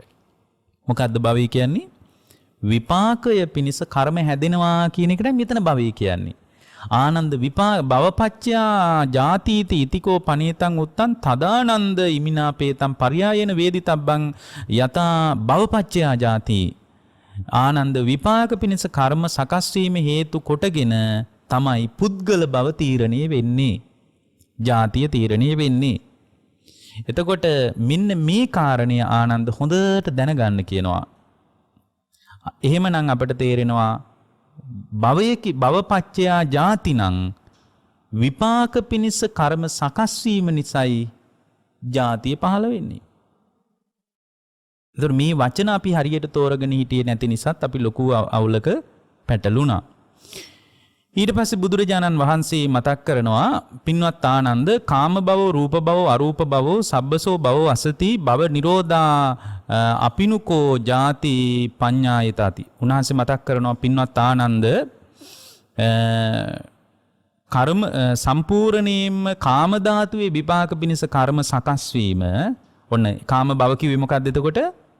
කාම භව කිව්වේ කාම ධාතුවේ විපාක පිණිස කර්ම හැදෙනවා. ඒකට කියනවා කාම භව කියලා. රූප ධාතුවේ විපාක පිණිස කර්ම සකස් වෙනකොට ඒකට කියනවා රූප භව කියලා. කාම භවයේ රූප භවයේ අරූප භවයනේ කියන්නේ. ඒතර මෙතන භව කියන්නේ මොකටද? විපාක පිණිස කර්ම සකස් වෙනවා කියන අදහසින්. එතකොට කාම ලෝකයට අදාළ විපාක පිණිස කර්ම සකස් වෙනකොට ඒකට කියනවා කාම භවය කියලා. රූප භවයට අදාළ විපාක පිණිස කර්ම සකස් වෙනකොට කියනවා රූප භවය කියලා. එතකොට අරූප ධාතුවට අදාළ කර්ම සකස් වෙන එකට කියනවා අරූප භව කියලා. පින්වත් ආනන්ද මේ විදියට ਸਰවාකාරයෙන්ම හැම පැත්තෙම එතකොට භවයේ සකස් වෙනවා නම් ওই තුන විතරයි තියෙන්නේ. ਸਰවාකාරයෙන්ම විපාක පිණිස කර්ම සකස් වීමක් නැත්තම් එතන විපාක පිණිස කර්මයක් හැදිලා නැත්තම් ආනන්ද විපාක පිණිස කර්ම සකස් වීම නිරුද්ධ වෙලා නම් ආනන්ද එතන ඉපදීම නිරුද්ධයි කියනවා. එතන ඉපදීම නිරුද්ධයි භවපච්චයා ජාතිනි. එතකොට එතන පුද්ගල භාවය නිරුද්ධයි කියනවා. මනුස් අර මනුස්සත්තාය දේවත්තාය භූතත්තාය කියලා ඉස්සෙල්ලා කිව්වේ මේ ಜಾතිය කියන්නේ මොකක්ද කියලා. ඒ මනුස්ස අයන් අතර මනුස්ස බව කියන ස්වභාවය මනුස්සෙක් වීම තුළ මනුස්සයෙකුට අදාළ ලෝකයේ පිහිටන එක. ඇත්තට මෙතන ලෝකය කියන්නේ මේ ග්‍රහ ලෝක කියන එක නෙමෙයි. මනුස්සයෙකුට අදාළ ඇස කන නාසය දිවකය මනස පිහිටනකොට එතන මනුස්ස ලෝකය. මේ මනුස්සයෙකුට අදාළ ඇස කන නාසය දිවකය මනස පිහිටීම ඒ කියන්නේ ඒක කාම භවය. එතකොට බ්‍රහ්මීකුට අදාළ මේ ඒ ආයතන ක්‍රියාත්මක වීම එතන කියන්නේ රූප භවයේ. ඒ කියන්නේ විපාක පිණිස කර්ම සකස් වීම නිසා තමයි පින්වත්නි ජාතිය පහළ වෙන්නේ. භවපච්චය ජාති කිව්වේ ඒකයි. දැන් භවයයි ජාතියයි අපිට හුඟක් පැටලලා තිබ්බනේ. ඒතකොට භවය කිව්වේ මෙතන මොකද්ද? භවය කිව්වේ හොඳට ඔළුවට දාගන්න භවය කියන්නේ විපාක පිණිස කර්ම හැදෙනවා කියන එකයි. විපාක පිණිස කර්ම හැදීමට අනුවයි ජාතිය පහළ වෙන්නේ. ඒ කියන්නේ මනුස්ස භව හෝ දේවත්තාය භූතත්තාය යක්කත්තාය කියලා කියපු මේ සත්‍යයේ විවිධත්වයේ නානත්වයේ පිහිටන්නේ විපාක පිණිස කර්ම හැදුනම. ඒ නානත්වයට අනුව තමයි පින්වත්නි ජරා මරණ ශෝක පරිදේව දුක්ඛ දෝමනස් උපායාස. දැන් මේක තමයි මේක ලියාගෙන ක්‍රමානුකූලව යන්නේ. මේක කටපාඩම් කරගන්න එක පහසු වුණාට මේක අවබෝධ කර ගැනීම ඉතාම දුෂ්කර ස්වභාවයක්. ඊට පස්සේ භාග්‍යවතුන් වහන්සේ විමසනවා ආනන්ද මෙතන ਸਰවාකාරයෙන් විපාක පිණිස එක එක විදියට එක එක විදිය කිව්වේ විදි තුනයි. මොනවාද? කාම භව, රූප භව, අරූප භව. ආනන්ද ਸਰවාකාරයෙන් කාම භව, රූප භව, අරූප භව, සබ්බසෝ භව. අන්න ඒකයි මම සබ්බසෝ භව කියන එක තමයි ਸਰවාකාරයෙන් කිව්වේ. සබ්බසෝ භව අසති භව නිරෝධෝ අපිනුකෝ ජාති පඤ්ඤායතා. ආනන්ද ਸਰවාකාරයෙන් විපාක පිණිස කර්මී සකස් වීමක් නැත්තම් ආනන්ද එතන ජාතියක් පහළ වීමක් තියෙයිද? නොහේතම් බන්තේ. ස්වාමීනි එතන ජාතියක් නැහැ. එතන ජාතිය පහළ වෙන්න විදියක් නැහැ. එතකොට එතන කර්ම සකස් නොවිච්ච නිසා සම්පූර්ණයෙන් විඥානේ පැලවෙන්නේ නැහැ. ඒ විඥානේ තවත් තැනක පිහිටන්නේ නැහැ. ඒ විඥානේ සම්පූර්ණ නිරුද්ධ වෙලා යනවා. ඒ නිරුද්ධ වෙච්ච තැනක සම්පූර්ණ දුකමාරයි. ඊට පස්සේ උන්වහන්සේ මතක් කරනවා දැන් අපි මෙතනින් එහාට ඊටාම පරිස්සමට අහන්න ඕන. ඊටාම හොඳින් අහන්න. උන්වහන්සේ මතක් කරනවා තස්මාති ආනන්ද ඒසේව හෝති ඒතං නිදානං ඒස සමුදයෝ ඒස පච්චයෝ භවස්ස යදිදං උපාදානං. එහෙනම් ආනන්ද උන්වහන්සේ කියවනේ නොහේතම් බන්දි කියලා. ස්වාමීන් එතන නිරුද්ධයි කියලා. එහෙනම් ආනන්ද විපාක පිණිස කර්ම සකස් වීම හේතු වීමම පසුබිමම හට ගැනීමම ප්‍රත්‍යඋපන් වීමම තමයි ආනන්ද මේ සංසාරයට හසු වීම. විපාක පිණිස කර්මයට අහු වුණොත් එයාගේ සංසාරික ජාලයට අහු වෙනවා. ඒ හරියට කුරුළු කූඩුවක් වගේ එයාගේ මේ සංසාරික ජීවිතේට අවුල් වෙලා යනවා. ඊට පස්සේ උන්වහන්සේ මෙතන උපාදානය ගැනත් ඒක ගැනත් මම ඊටාම කෙටියෙන් කියන්නම්. අපිට මේකේ දේශනාව අපිට තව වැදගත් කාරණා තියෙන නිසා. එතකොට ජාතිය කියන එක දැන් ඔන්න ඔබට පැහැදිලි. භවයත් පැහැදිලි. විපාක පිණිස කර්ම හැදෙනවා. උපාදානය ආනන්ද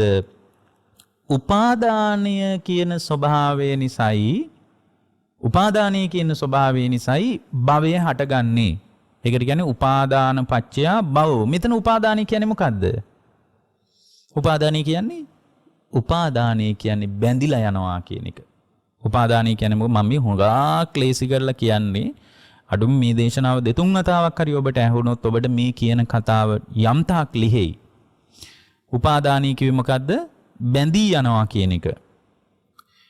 උපාදානය කියන්නේ බැඳී යනවා. උපය සූත්‍රයේ වගේ දේශනාවල තියෙනවා බැඳී යාම ගැන වදාළ දේශනාව.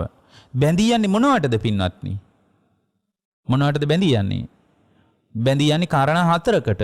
කාමෝපාදාන, ඇස කන නාසය දිවකය කියන මේ ඉන්ද්‍රියන් ඔස්සේ ගන්න කාම ලෝකයට බැඳිලා යනවා. එතන කාමයේ ලෝකයේ කිව්වේ ආයෙත් රවුම් මේ ග්‍රහ ලෝකයක් වගේ එකක් අල්ලන්න එපා. මේ ඇස කන නාසය දිවකය කියන මේ ලෝකයේ තමයි ඔබේ ලෝකේ. ඔබගේ ලෝකයේ එපමණයි. එතකොට කාමෝපාදාන කාමයන්ට බැඳී යනවා. ඊට පස්සේ තියෙනවා ditthi උපාදාන. එක එක දෘෂ්ටීන්ට බැඳිලා යනවා. ඔය දේවාල වලට පව බැඳිලා යන එක දෘෂ්ටියක් පින්වත්නි. දැන් බුද්ධ කාලේ නම් ඕක ආර පූර්වාන්ත කල්පිත දෘෂ්ටිවාද, අපරාන්ත කල්පිත දෘෂ්ටිවාද කියලා බ්‍රහ්මජාල සූත්‍රයේ, සාමාන්‍ය ඵල සූත්‍රයේ වගේ දේශනාවල තෝරගන්න පුළුවන්. ඒතර එක එක දිට්ටි වලට බැඳිලා යනවා. ඒකත් උපාදානයක්. කාමෝපාදාන, දිට්ටි උපාදාන, සීලබ්බත උපාදාන. එක එක සීල වෘතවලට බැඳිලා යනවා. සීල වෘතවලට බැඳිලා යනවා කියන්නේ ගැඹුරින් බලනකොට ඔන්න මේක හොඳට අහගන්න. අපි පටිච්චසමුප්පාද දේශනාවලදීත් කියලා තියෙනවා ගැඹුරින් බලනකොට යම් කෙනෙක් දිව්‍ය ලෝකේ යන්න බලාන සිල් රකින්නවා නම් ඒකත් සීලබ්බත උපාදානයක්. කවුරු හරි මිනිස්සෙක් දිව්‍ය ලෝකේ යන්න බලාන සිල් රකින්නවා නම් ඒකත් සීලබ්බත උපාදානයක්. ගැඹුරු නිවන් ප්‍රමේ සම්පූර්ණයෙන්ම මේ බුදුරජාණන් වහන්සේගේ දේශනාවට අනුව පරමාර්ථ වශයෙන් බලනකොට කවුරු හරි කෙනෙක් මේ දිව්‍ය ලෝකයන් අනේ සිල් රැක්කාම අපායට යන්නේ නැල්ලු කියලා හිතාගෙන සීලයක් දිනු කරනවා. ඒක ඇත්තටම අර පදනමට හොඳයි. මුලින් හොඳයි. මොකද මම කියන්නේ මේ නිවන පිණිස යන ශ්‍රාවකයෙකුට සීලබ්බත පරාමාස, සීලබ්බත උපාදාන කියලා කියන්නේ සමහර වෙලාවට දැන් ඒතකොට මෙතන කතා කරන සීලේ සංසාරින් ගැලවෙන්නයි කතා කරන සීලය. මෙතන දැන් කවුරු හරි කෙනෙක් පන්සිල් රැකලා දිව්‍ය ලෝකේ යන්න බලාගෙන ඉන්නවා නම් එයා තමන්ව රැක ගන්නයි ඒ සීලය රකින්නේ. තමන්ව රැකගන්න කුමන හෝ සීලයක් රකින්නවා නම් ඒ සියල්ලම සීලබ්බත පරාමාස. ඒකයි සෝතාපන්න වෙනකොට සක්කාය දිට්ඨියයි විචිකිච්ඡාවයි සීලබ්බත පරාමාසයයි කියන තුන ප්‍රහාණය වෙනකොට එයා තමන්ව රකින්න යම් සීලයක් තිබුණා නම් ඒකත් අතහැරලා දානවා. එයා සිල් රකින්නේ තමන්ගෙන් ගැලවෙන්න. එවනම් මෙතන තව එකක් තේරුම් ගන්න. තමන්ව රකින්න සීලයක් රකින්නවා නම් තමන්ව ආරක්ෂා කරගන්න සිල් ගන්නවා නම් ඒකත් සීලබ්බත. ඒක පන්සිල් වෙන්න පුළුවන්, දසසිල් වෙන්න පුළුවන්, අටසිල් වෙන්න පුළුවන්. ඒ හැම සීලයකම තමන්ගෙන් ගැලවෙන්නයි සීලේ උදව් කරගන්න ඕන. සීලබ්බත උපාදාන. ඊට පස්සේ ඊළඟ එක තමයි අත්වාද උපාදාන. මේක නම් පැය ගාණක් කතා කරන්න පුළුවන් එකක්. අත්වාද උපාදාන. මේ පංචස්කන්ධ ලෝකයට ආත්මය කියලා බැඳිලා යනවා. රූපේට ආත්මය කියලා හිතනවා, ආත්මය ඇස්සේ රූපේ තියෙනවා කියලා හිතනවා, රූපයයි ආත්මයයි එකයි කියලා හිතනවා. මේක ලෝකයක විදියට හිතනවා. රූපය ඇස්සේ ආත්මය තියෙනවා, ආත්මය ඇස්සේ රූපේ තියෙනවා, ආත්මයයි රූපයයි එකයි, මේ රූපේම තමයි ආත්මය කියලා එක එක විදියට හිතනවා. ඒතරම හතර ආකාරයකින් හිතනවා. ඒකට කියනවා 20 ආකාර සක්කාය දිට්ඨිය කියලා. එතකොට මෙතන අපි ඊටාම හොඳින් තේරුම් ගන්න ඕන දෙයක් තමයි අත්වාද උපාදාන. මගේ ආත්මය කියලා හැම වෙලාවකම බැඳිලා යනවා. අජ්ජත්තික වශයෙන්ුත් බැඳෙනවා. ඒ කියන්නේ ඇතුළටත් බැඳෙනවා, බහිද්ද වශයෙන්ුත් බැඳෙනවා. එළියටත් බැඳෙනවා. මගේ දරුවාගේ රූපේ, මගේ දරුවාගේ කටහඬ, මගේ දරුවයි ඔය විඳින්නේ, මගේ දරුවා නිසා විඳිනවා මම. එහෙම කී එළියට බහිද්දාවා.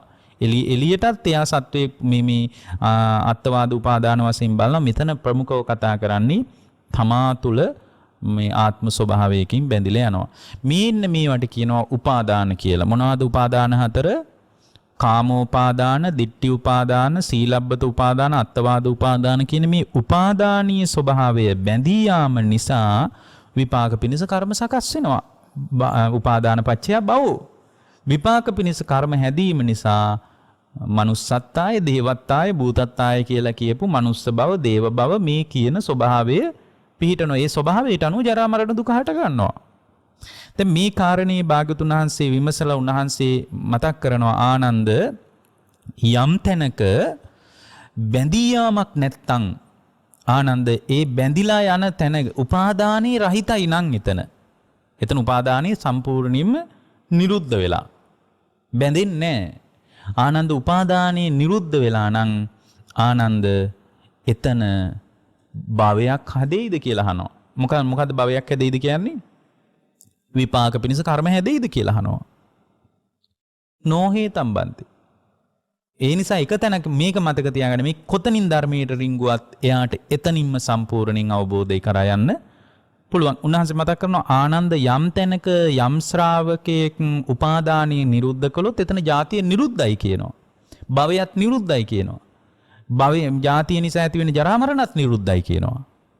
ජරා මරණ ශෝක පරිදේව දුක්ඛ දෝමනස පපුවට අද්දකින් ගහගන්න ඒවා, කෑ ගහන ඒවා, අඬන ඒවා, දුක් වෙන ඒවා, කායික පරිදාය, මානසික පරිදාය, කායික දැවිලි, මානසික දැවිලි ඔක්කොම නිරුද්ධයි මෙතන. එහෙමනම් මේ එක තැනකින් රිංග ගන්නයි තියෙන්නේ. ඔක අර සක්කාය මේ සම්මාදිට්ඨිය හදාගන්න ක්‍රමවලදී අපි ඕක විශාල වශයෙන් පැහැදිලි කරලා තියෙනවා. ඊට පස්සේ පින්වත්නි ඊළඟට භාග්‍යවතුන් වහන්සේ මතක් කරනවා ආනන්ද යම් තැනක මේ යම් තැනක ආනන්ද තණ්හාව කියලා ස්වභාවයක් නැත්තම් තණ්හාව කියලා ස්වභාවයක් නැත්තම් ආනන්ද උපාදානී කියලා එකක් ඇති වෙයිද කියලා අහනවා. නොහි තම්බන්ති. එහෙනම් මේ තණ්හාව කියන ස්වභාවය නිසා නේද උපාදානී වෙන්නේ? උපාදානී වෙන්නේ තණ්හාව නිසා. මොනවද තණ්හාව? තණ්හාවක වර්ග කීයක් තියෙනවද? මෙතන තණ්හා වර්ග 6ක් පැහැදිලි කරනවා. රූප තණ්හා, සද්ද තණ්හා, ගන්ධ තණ්හා, රස තණ්හා, පොට්ටබ්බ තණ්හා, ධම්ම තණ්හා ආදී වශයෙන් තණ්හාව 6 ආකාරයක් තියෙනවා. රූප තණ්හා රූප කෙරෙහි ඇතිවෙන යම් කිසි තෘෂ්ණාවක් තියෙන නිසායි ඊට අනුව බැඳී යන්නේ. හරිනේ තණ්හා පත්‍ය උපාදාන. ශබ්ද කෙරෙහි බැඳී යන්නේ ශබ්ද කෙරෙහි පවතින තණ්හාව නිසා. ශබ්ද කෙරෙහි පවතින තණ්හාවක් නැත්තම් තණ්හාව නැත්තම් එතන උපාදානීය ස්වභාවයක් නැහැ. රූප තණ්හා, ශබ්ද තණ්හා, ගන්ධ තණ්හා, රස තණ්හා, පොට්ටබ්බ තණ්හා, ධම්ම තණ්හා ආදී වශයෙන් යම් කෙනෙක්ගේ හිත තුල තණ්හාවක් ඇති වුණොත් ඒ තණ්හාව ඇති වෙච්ච තැනමයි නන්දිය. තණ්හාව ඇති වෙච්ච තැනටම තමයි බැඳිලා යන්නේ. වෙන එකට බැඳෙන්නේ නැහැ. මෙහි රූප බලලා ඇමරිකාවේ ඉන්න කෙනෙකුට බැඳෙනවද? නෑනේ. ඇයි? මේ රූපයේ කෙරෙහි ඇති වුණා නම් තණ්හාවක්, ඒ තණ්හාව ඇති වෙන්නේ රූපේ මුල් කරගෙන නම්. රූපේ මුල් වෙනවා කියන්නේ ඇහැට හම්බ වෙනවා කියන එකයි. ශබ්දේ කියන්නේ කනට හම්බ වෙනවා කියන එකයි. ගඳ සුවඳ කියන්නේ නහයට හම්බ වෙනවා කියන එකයි. රස කියන්නේ දිවට හම්බ වෙනවා කියන එකයි. රස තණ්හාව නිසා නම් උපාදානය වෙන්නේ. මිහි රස විඳින Tamanගේ දිවට හම්බ වෙන රසයටමයි උපාදානය වෙන්නේ. එහෙම නැතොර මේකෙන් තව එකක් පැහැදිලි. මොකද්ද? විඳලා නැති රහවලට තණ්හාවක් නැහැ. විඳලා නැති රසවලට උපාදානයකුත් නැහැ. දැකලා නැති රූපවලට තණ්හාවක් නැහැ. ඇතරම දැකලා නැහැ කියන එක විතරක් නෙමෙයි, දැකීම, ඇහිීම, දැනීම, සිතීම කියන මෙන්න මේ හතර මුල් කරගෙන ඔබ අත්දකින්න යම් ලෝකයක් තියෙනවා නම් අන්නේ ලෝකයේ මතයි ඔබේ තණ්හාව පිහිටන්නේ. රූප තණ්හා, සද්ද තණ්හා, ගන්ධ තණ්හා, රස තණ්හා, පොට්ටබ්බ තණ්හා, ධම්ම තණ්හා කියන හිතේ තණ්හාවක් ඇති වෙනවා නම් අන්නේ තණ්හාව ඇති වෙච්ච දෙයටමයි තණ්හා පත්‍ය උපාදානම් බැඳී යන්නේ. ඊට පස්සේ භාග්‍යවතුන් වහන්සේ මතක් කරනවා ආනන්ද යම් කෙනෙක්ගේ තණ්හාව නැත්තම් තණ්හාව නිරුද්ධ වෙලා නම් ආනන්ද තණ්හාව නිරුද්ධ වෙච්ච තැනක උපාදානයක් තියෙයිද අහනවා. නෝ හේතම්බන්තේ. ස්වාමීන් වහන්සේ උපාදානයක් නෑ කියනවා. තණ්හා එනම් මේ ලෝකේ ගැට ගැහුනේ පින්වත්නි තණ්හාව නිසාමයි. එහෙමනම් මෙතන තණ්හාව නිසා මේ ලෝකේ ගැට ගැහෙනවා කියන තැනින් අල්ලගත්තත් එතනින් අල්ලගෙන සම්පූර්ණයෙන්ම දුක හමාර කරගන්න පරියායකුත් අපට හොයාගන්න පුළුවන්. එහෙම නැතු මේ පටිච්ච සමුප්පාදේම දැන ගැනීම තුල අවබෝධයටපත් වෙනවා. ඒකයි සෝතාපන්න වෙච්ච 100ක් ගත්තොත් 100 දෙනාගේ සෝතාපන්න වීමේ පටිපදා 100 ක්‍රමයක් තියෙන්නේ. 100 ක්‍රමයකට විස්තර වෙන්නේ. ඒ 100 ඒකට හොඳටම තේරෙනවා ඔය සාරිපුත්ත හාමුදුරුවෝ ඊට පස්සේ කොට්ටිත හාමුදුරුවෝ වගේ උන්වහන්සේලා අතර ඇති වෙන සාකච්ඡාවලදී උන්වහන්සේලාට වඩාත් ප්‍රකට වෙච්ච දේ උන්වහන්සේලා මතක් කරලා කියනවා මේක තමයි රහත් වෙන්න තියෙන ලේසිම ක්‍රමය කියලා. එහෙනම් මේ රහත් වෙන්න එකම ක්‍රමයක් නෙමෙයි තියෙන්නේ নানা පරියයි. දැන් මෙතන කියනවා උපාදානීය ස්වභාවය අවබෝධ කරලත් නිකලෙස් වෙන්න පුළුවන්. තණ්හාවේ ස්වභාවය අවබෝධ කරලත් නිකලෙස් වෙන්න පුළුවන්. ජාතිය ෂේ කරලත් නිකලෙස් වෙන්න පුළුවන්. මේ කොතනින් හරි එක තැනකින් රිංගලා දෙපැත්තට බලන්නයි තියෙන්නේ. දැන් ඊට පස්සේ භාග්‍යතුන් වහන්සේ මතක් කරනවා මේ මෙතනදී දැන් තණ්හාව ගැනත් පැහැදිලි කරලා ඉවර වෙලා තණ්හාව අවසාන වෙලා උන්වහන්සේ මතක් කරනවා මෙන්න මේ කාරණය හොඳට ඇති කරගන්න. මේක කවදාවත් මේ පරියාය පටිච්ච සමුප්පාද න්‍යාය හම්බ වෙන්නෙත් නැහැ. ඉතිකෝ පනීතං ආනන්ද වේදනා පච්චයා තණ්හා. විඳින නිසායි තණ්හාව ඇති වෙන්නේ ආනන්ද. තණ්හා පච්චයා පරියේෂණ. අන්න ඔය ටික නෑ අපිට හම්බ වෙන්නේ. තණ්හාව නිසා පරියේෂණ කරනවලු. පරියේෂණ පච්චයා ලාභෝ. පරියේෂණ කරනකොට මේ ලැබෙනවලු. ලාභ පච්චයා විනිශ්චය. ලැබෙන දේ විනිශ්චය කරනවලු. කොච්චර වටිනවද මේක කොච්චරක් මිල කරන්න පුළුවන්ද ඒ විදිහට විනිශ්චය කරනවලු. විනිශ්චය පච්චයා චන්දරාගෝ. විනිශ්චයට අනුවලු කැමැත්ත හටගන්නේ. චන්දරාග පච්චයා අජ්ජෝසානං. අජ්ජෝසාන පච්චයා පරිග්ගහෝ. පරිග්ගහං පච්චයා මච්චරියං. මච්චරියං පච්චයා ආරක්කෝ. ආරක්කාදි කරණං දණ්ඩ දාසත්තාය මේ විදිහට දිගට කියන්න ගින් කියනවා අනේක පාපකම් අකුසල ධම්මං සම්භවಂತಿ අනේක පරයය වලින් අකුසලයෙන් ග්‍රහණය වෙනවා. මෙතන පින්වත්නි තණ්හාවේ අතුරු ඵලය ගැන විස්තර කරලා තියෙනවා. දැන් පටිච්ච සමුප්පාදයේ පැහැදිලි කරන දේශනාවල තණ්හාවේ අතුරු ඵලයක් වෙනම විස්තර කරන්නේ නැහැ. දැන් ආනන්ද හැමදුරන්නේ මෙතනදී භාග්‍යවතුන් වහන්සේ තණ්හාවේ අතුරු ඵලයක් විස්තර කරනවා. තණ්හාවේ ඔන්න ඔබ දන්නේ නැති දෙයක් මං කියන්නම්. තණ්හාවේ ක්‍රම දෙකක් තියෙනවා. එකක් තමයි පින්වත්නි සමුදාචාර තණ්හාව. එකක් තමයි ඊළඟට එකක් සමුදාචාර තණ්හාව අනිත් එක තමයි මේ වට්ටමූලක තණ්හාව කියලා. තණ්හාවේ දෙකක් තියෙනවා. සමුදාචාර තණ්හාව කියලා කියන්නේ නවාකාර තණ්හා මූලධර්ම ටිකක් විස්තර කරනවා. දැන් ඒක තමයි මෙතන විස්තර වෙන්නේ. ඊට පස්සේ වට්ටමූලක තණ්හාව කියලා කියන්නේ මේ සංසාර වටය සංසාරේ වටේ ගැට ගැහෙන තණ්හාව විස්තර කරනවා. දැන් මෙතන මේ මහා නිදාන සූත්‍රයේ තණ්හාවේ අතුරු ඵලය විස්තර කරනවා. ඔන්න ඒක විස්තර කරනකොට ඒ තේරෙනවා දැන් තණ්හාව කියන තැන අතුරු ඵලයක් විස්තර කරනවා. මේක පටිච්ච සමුපාද න්‍යාය පැහැදිලි වෙන තැන්වල නෑ. තණ්හාවේ අතුරු ඵලය තමයි මේක විකාශනය කරලා පෙන්වන්නේ. තණ්හාව ප්‍රත්‍ය කරගෙන රූපාදී අරමුණු සෙවීමක් හිතේ හට ගන්නවා. මොකද්ද තණ්හාව අරමුණු කරගෙන හේතු වෙන්නේ? තණ්හාව නිසා. දැන් තණ්හාව කියන්නේ මොකද්ද? රූප තණ්හා, ශබ්ද තණ්හා, ගන්ධ තණ්හා මේවනේ. එතකොට මේක අපි එකකට ගැලපුවොත් තණ්හාව නිසා රූපාදී අරමුණු හොයන්න පටන් ගන්නවා. මොකද එයා තණ්හාව අභිනන්දනය කරන කෙනෙක්. තණ්හාවෙන් නිදහස් වෙලා නැහැ. එතකොට රූපාදී අරමුණු හොයනවට කියනවා පරියේෂණා කියලා. තණ්හාව නිසයි පරියේෂණ කරන්නේ. රූපාදී අරමුණු හොයන්න පටන් ගන්නවා. සෙවීම නිසා පින්වත්නි හොයන එක නිසා රූපාදී අරමුණු එයාට ලැබෙන්න පටන් ගන්නවා. ඒකට කියන්නේ පරියේෂණං පච්චයා ලාභෝ. රූප හොයන්න පටන් ගන්නවා තණ්හාව නිසා. හොයනකොට මොකද වෙන්නේ? හොයන්නාටනේ ලැබෙන්නේ පින්වත්නි. හොයන්නාට ලැබෙනවා පරියේෂණා පච්චයා ලාභෝ. එතකොට හොයන ඒවා ලැබෙනවා. මොනවද හොයන්නේ? රූප, ශබ්ද, ගන්ධ, රස, පොට්ටබ්බ ධම්මාදී දේවල් හොයනවා. හොයනකොට එයාට ප්‍රියමනාප රූප හම්බ වෙනවා. තවදුරටත් ප්‍රියමනාප රූප හොයනකොට එයාට තවදුරටත් ප්‍රියමනාප රූප හම්බ වෙනවා. ප්‍රියමනාප ශබ්ද, ඒ කියන්නේ ලාභය ලැබෙනවා. ප්‍රියමනාප රූප, ප්‍රියමනාප ශබ්ද ආදී ලැබෙනවා. ලාභ පච්චයා උන්වහන්සේ මතක් කරනවා අනිච්චයෝ. ලාභ පච්චයා විනිච්චයෝ. ලාභය නිසා ලැබීම නිසා පින්වත්නි එයාගේ ජීවිතේ විනිශ්චයක් ඇති වෙනවා. ලැබීම නිසා විනිශ්චය කරනවා. ලැබිච්ච දේ විනිශ්චය කරනවා. මේක කොච්චර වටිනවද?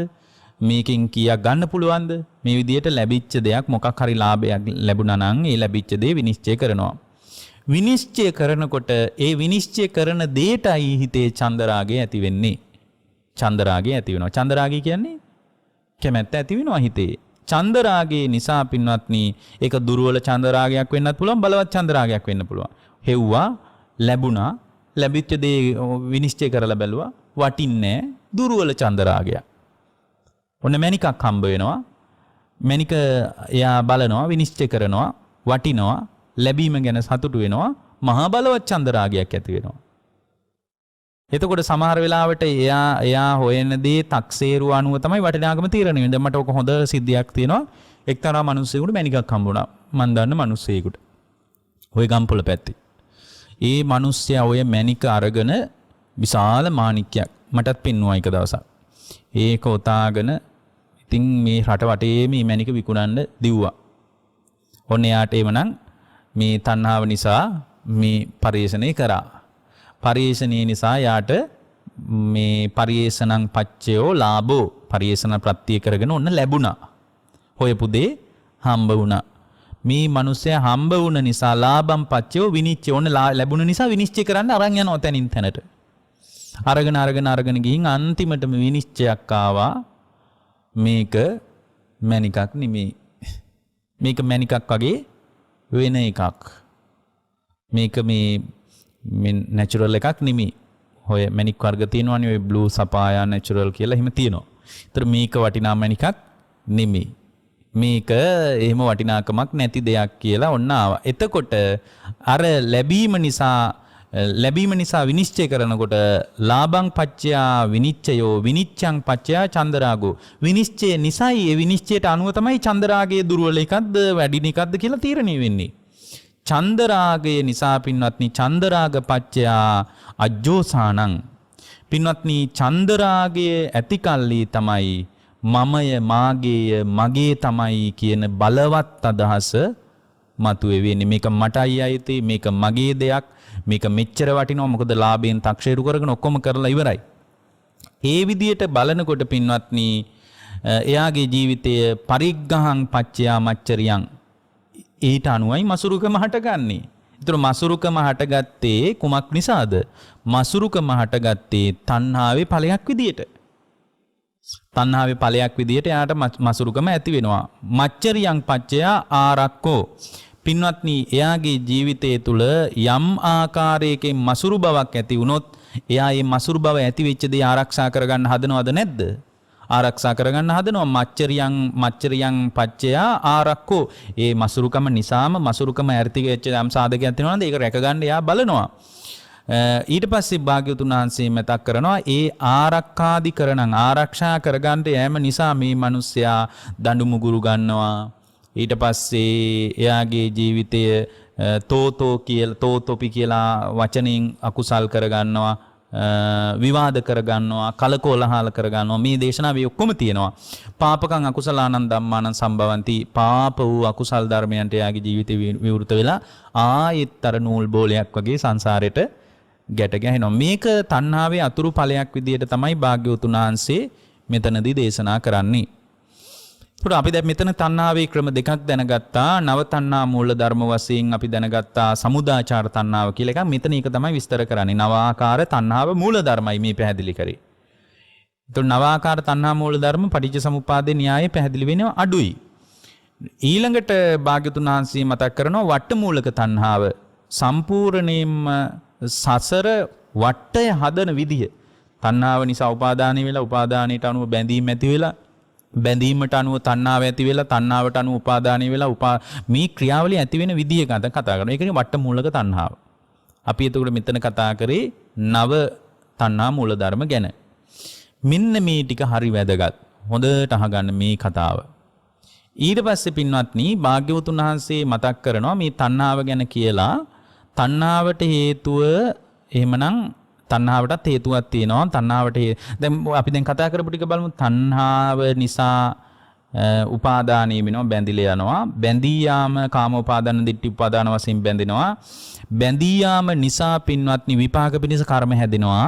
ඒ කියන්නේ භවපච්චය මේ උපාදාන පච්චය භවයේ කිව්වේ මෙතන විපාක පිණිස කර්ම හැදෙනවට භවපච්චය ජාති. ජාති කිව්වේ එහෙනම් ප්‍රතිසන්දියට නෙමෙයි. ජාති කිව්වේ මනුස්සත්තාය, දේවත්තාය, භූතත්තාය, යක්කත්තාය කියන මේ පුද්ගල භාවය.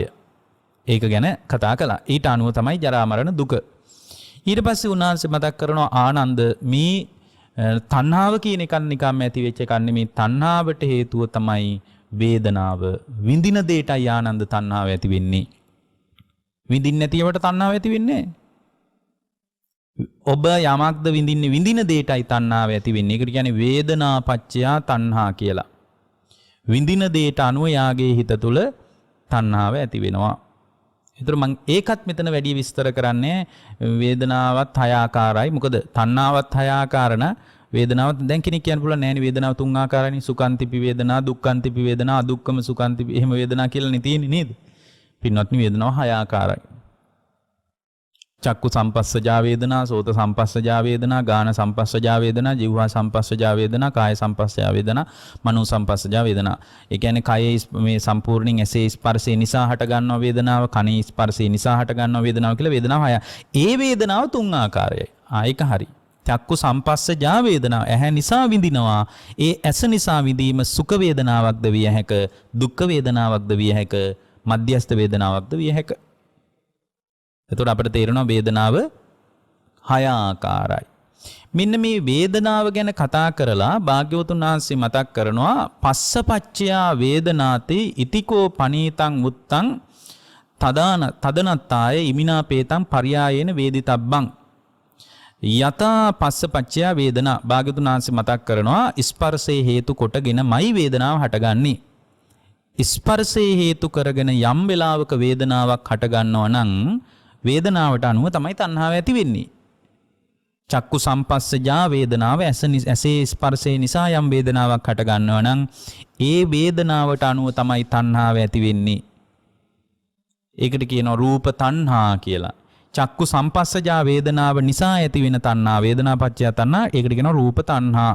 සෝත සම්පස්සජා වේදනා කනී ස්පර්ශයෙන් හටගන්න යම් වේදනාවක් තියෙනවා නම් ඒ වේදනාවේ අග්‍රඵලයේ තණ්හාව නම් ඒකට කියනවා ශබ්ද තණ්හා. එහෙමනම් ඒ වේදනාව හය ආකාර නිසා තණ්හාවත් හය ආකාරයි. තණ්හාවෙත් ආකාර හයක් තියෙනවා. මෙන්න මෙතන වේදනාව ගැන කතා කරලා පස්සපච්චයා වේදනා. මෙන්න මෙතනට යනකන් සාමාන්‍ය පටිච්ච සමුප්පාද න්‍යාය කියලා දේශනා කළ උන්වහන්සේ වෙනත් පැත්තකට මේක හරවනවා. වෙනත් පැත්තකට හරවනවා. මේ මහා නිදාන සූත්‍රය වගේ දේශනාවක් නිතර හදාරන්න ඕනේ එකයි. උන්වහන්සේ මතක් කරනවා පින්වත් ආනන්ද මේ වේදනාව මුල් කරගෙන වේදනාවේ ක්‍රම මේ වේදනාව සම්පූර්ණයෙන්ම ස්පර්ශයේ මුල් කරගෙන පවතිනවා නම් නාම රූප පච්චයා පස්සෝ අන්න එතන මතක් කරනවා පටිච්ච සමුප්පාදේ අපි කතා කරන එකේ තියෙන්නේ ඔන්න ඒකත් අහගන්න අපි පුරුද්දට කතා කරන එකේ තියෙන්නේ වේදනාව ඇති වෙන්නේ ස්පර්ශය නිසා. හරි දැන් අපි එකත් කතා කරානේ ස්පර්ශය ඇති වෙන්නේ මොකක් නිසාද? ආයතන හයක් නිසා. සලායතන පච්චයා පස්සෝ ආයතන හයක් නිසා. මෙතන ආයතන ගැන කතා කරලා නැහැ. ආයතන හයක් නිසා මේ ස්පර්ශය ඇති වෙනවා කියලා කතා කරලා නැහැ. ආයතන ඇති වෙන්නේ මොකක් නිසාද? ආයතන ඇති වෙන්නේ ආයතන වලට ආයතනත් නිකම්ම පහළ වුණා නෙමෙයි. සලායතන ඇස නම් වූ ආයතනයක්, කන නම් වූ ආයතනයක්, දිව නම් වූ ආයතනයක්. මේ ආයතන හටගන්නෙත් නිකම්ම නෙමෙයි. ආයතන වලට හේතුව තමයි පින්වත්නි නාම රූප පච්චයා සලායතනක්. නාම ලක්ෂණයත් රූපණ ලක්ෂණයත් දෙක එකතු වෙච්ච තැනක තමයි ආයතන වෙන්නේ. දැන් මේ ආයතන කතාවත් මෙතන නැහැ. දැන් මේ මහා නිදාන සූත්‍රයේ ආයතන කතාවත් නැහැ. සලායතන ප්‍රත්‍යයෙන් ස්පර්ශ වෙනවා කියලා මේක මෙතන කතා කරන්නේ. මෙතන කියන්නේ නාම රූප පච්චයා පස්සෝ. නාම රූප නිසයි ආනන්ද ස්පර්ශය ඇති වෙන්නේ. මේක වෙනම පරියායක් ඇත්තටම. නාම රූප කියලා ලක්ෂණ දෙක නිසා ස්පර්ශය ඇති වෙනවා. නාම රූප පච්චයා පස්සෝ ඉතිකෝ පනීතං උත්තං තදානන්ද ඉමිනාපේතං පරියායන වේදිතබ්බං.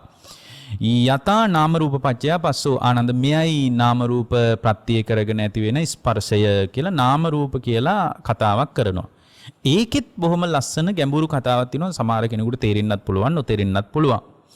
යම් ආනන්ද යම් ආකාරයක යම් හේතුන්ගෙන් යම් සකස් වෙච්ච දෙයක් තියෙනවා නම් චිත්තචෛතසික ධර්ම ටිකක් තියෙනවා නම් ආනන්ද මේ නාම ලක්ෂණයයි රූප ලක්ෂණයයි දෙක නිසා ආනන්ද ස්පර්ශය ඇති වෙනවා. ස්පර්ශයේ ක්‍රම දෙකක් තියෙනවා පින්වත්නි. එකක් තමයි පටිඝ සම්පස්සය.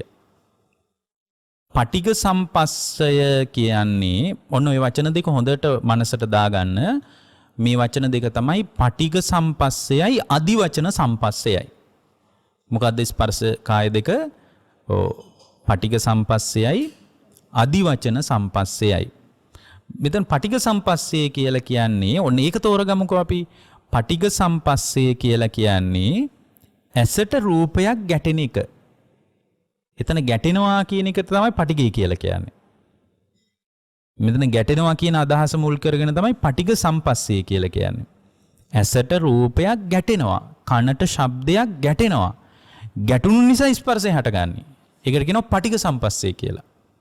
ඇසට රූපයක් ගැටෙනවා, කනට ශබ්දයක් ගැටෙනවා, නාසයට ගඳ සුවඳ ගැටෙනවා. ඒ ගැටීම නිසා ස්පර්ශ වෙන්නේ. ඒකට කියනවා මොකද්ද?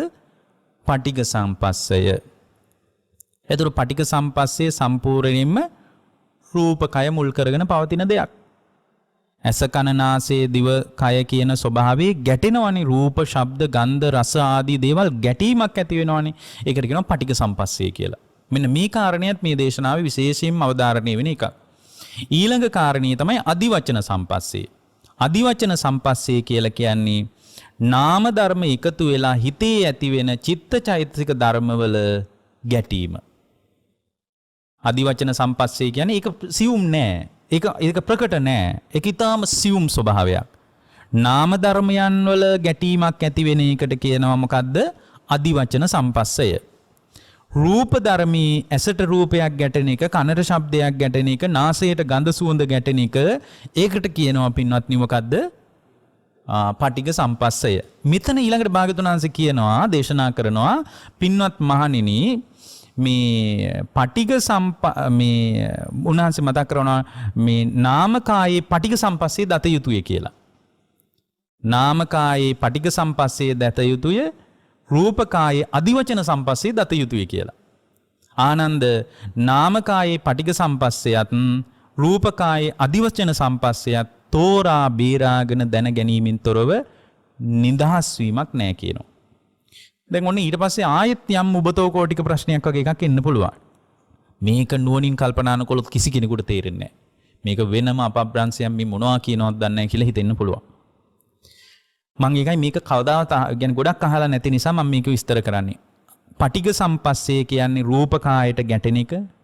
අදිවචන සම්පස්සේ කියන්නේ වේදනා සංඥා චේතනා පස්ස මනසිකාර කියන දේවල් ගැටෙන එක.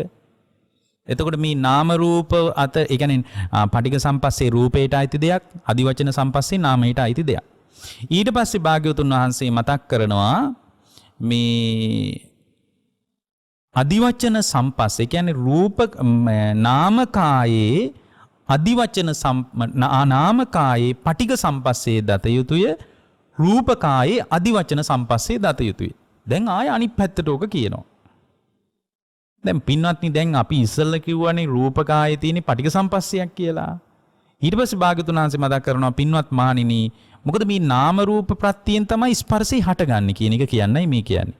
පින්වත්නි නාමකායේ අදිවචන සම්පස්සේ විතරක් නෙමෙයි ඒකේ පටිඝ සම්පස්සයක් දැනගන්න ඕන. රූපකායේ මේ පටිඝ සම්පස්සේ නෙමෙයි ඒකේ සම්පූර්ණයෙන් ප්‍රතිවිරුද්ධ කාරණයක් දැනගන්න ඕන කියලා කියන්නේ මෙන්න මේකයි. පින්වත්නි ඇහැට රූපයක් හම්බ වුණා කියලා ස්පර්ශය හටගන්නවද නැද්ද? ස්පර්ශය හටගන්නේ නැහැ. ඇයි? ඇහැයි රූපයයි දෙක තිබ්බට ස්පර්ශ වෙන්නේ නැහැ නේ. මොකක්ද එකතු වෙන්න ඕනේ? චක්කු විඤ්ඤාණ එකතු වෙන්න ඕන. දැන් ඔබට තේරෙනවනේ. එතකොට ඇහැයි රූපයයි දෙක අයිති වෙන්නේ මොකටද? පටිඝ සම්පස්සේට. එතකොට ඇහැයි රූපයයි දෙක ඒකයි මෙතන කියන්නේ පින්වත් මහණෙනි රූපකායේ අදිවසන සම්පස්සයක් දැනගන්න ඕන, නාමකායේ පටිඝ සම්පස්සයක් දැනගන්න ඕන. දැන් පටිඝ සම්පස්සේ කියන්නේ ඇහැයි රූපයයි දෙකට, ඒ ඇහැයි රූපයයි ගැටෙන එකට, ඇහැයි රූපයයි ගැටුණට නාම ධර්ම මෙතන මිශ්‍ර නොවුනොත් එහෙම පේනවද? පේන්නේ නැහැ. දැන් මාව ඔබට පේන්නේ මොකක් නිසාද? මාව ඔබට පේන්නේ පින්වත්නි මේ මොහොතේ ඔබේ ඇසයි රූපයයි දෙක ක්‍රියාත්මක වීම ඒක පටිඝ සම්පස්සය. ඒ පටිඝ සම්පස්සේ විතරක් තිබ්බට බෑ. එතකොට මේ පටිඝ සම්පස්සේ යත්තේ පින්වත්නි නාම ධර්ම ක්‍රියාත්මක වෙන්න ඕන. ඇහැයි රූපයයි දෙක එකතු වුණාට පේන්නේ නැහැ. එහෙනම් මේ මලමිනි වලටත් පේන්න එපාය. පේන්නේ නැත්තේ ඇයි? එතන පින්වත්නි චක්කු විඤ්ඤාණය පහළ වෙලා නැහැ මනසිකාර ප්‍රත්‍යයෙන්.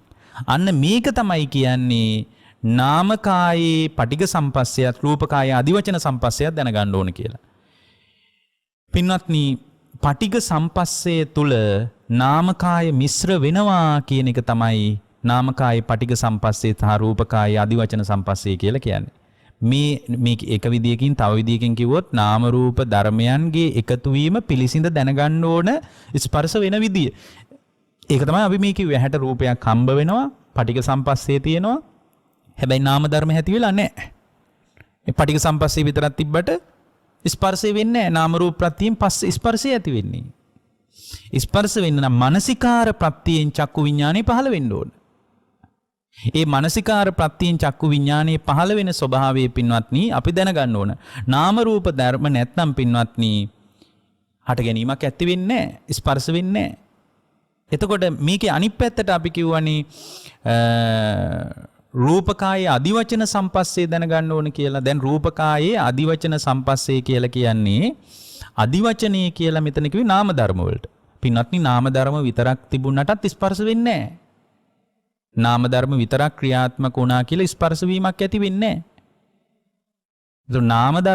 නාම ධර්ම වලට තල්ලුව හදලා දෙනවා රූපස්කන්ධේ. ඇහැට රූපයක් මුණ ගැහිම නිසා තමයි නාම ධර්ම ඇති වෙන්නේ.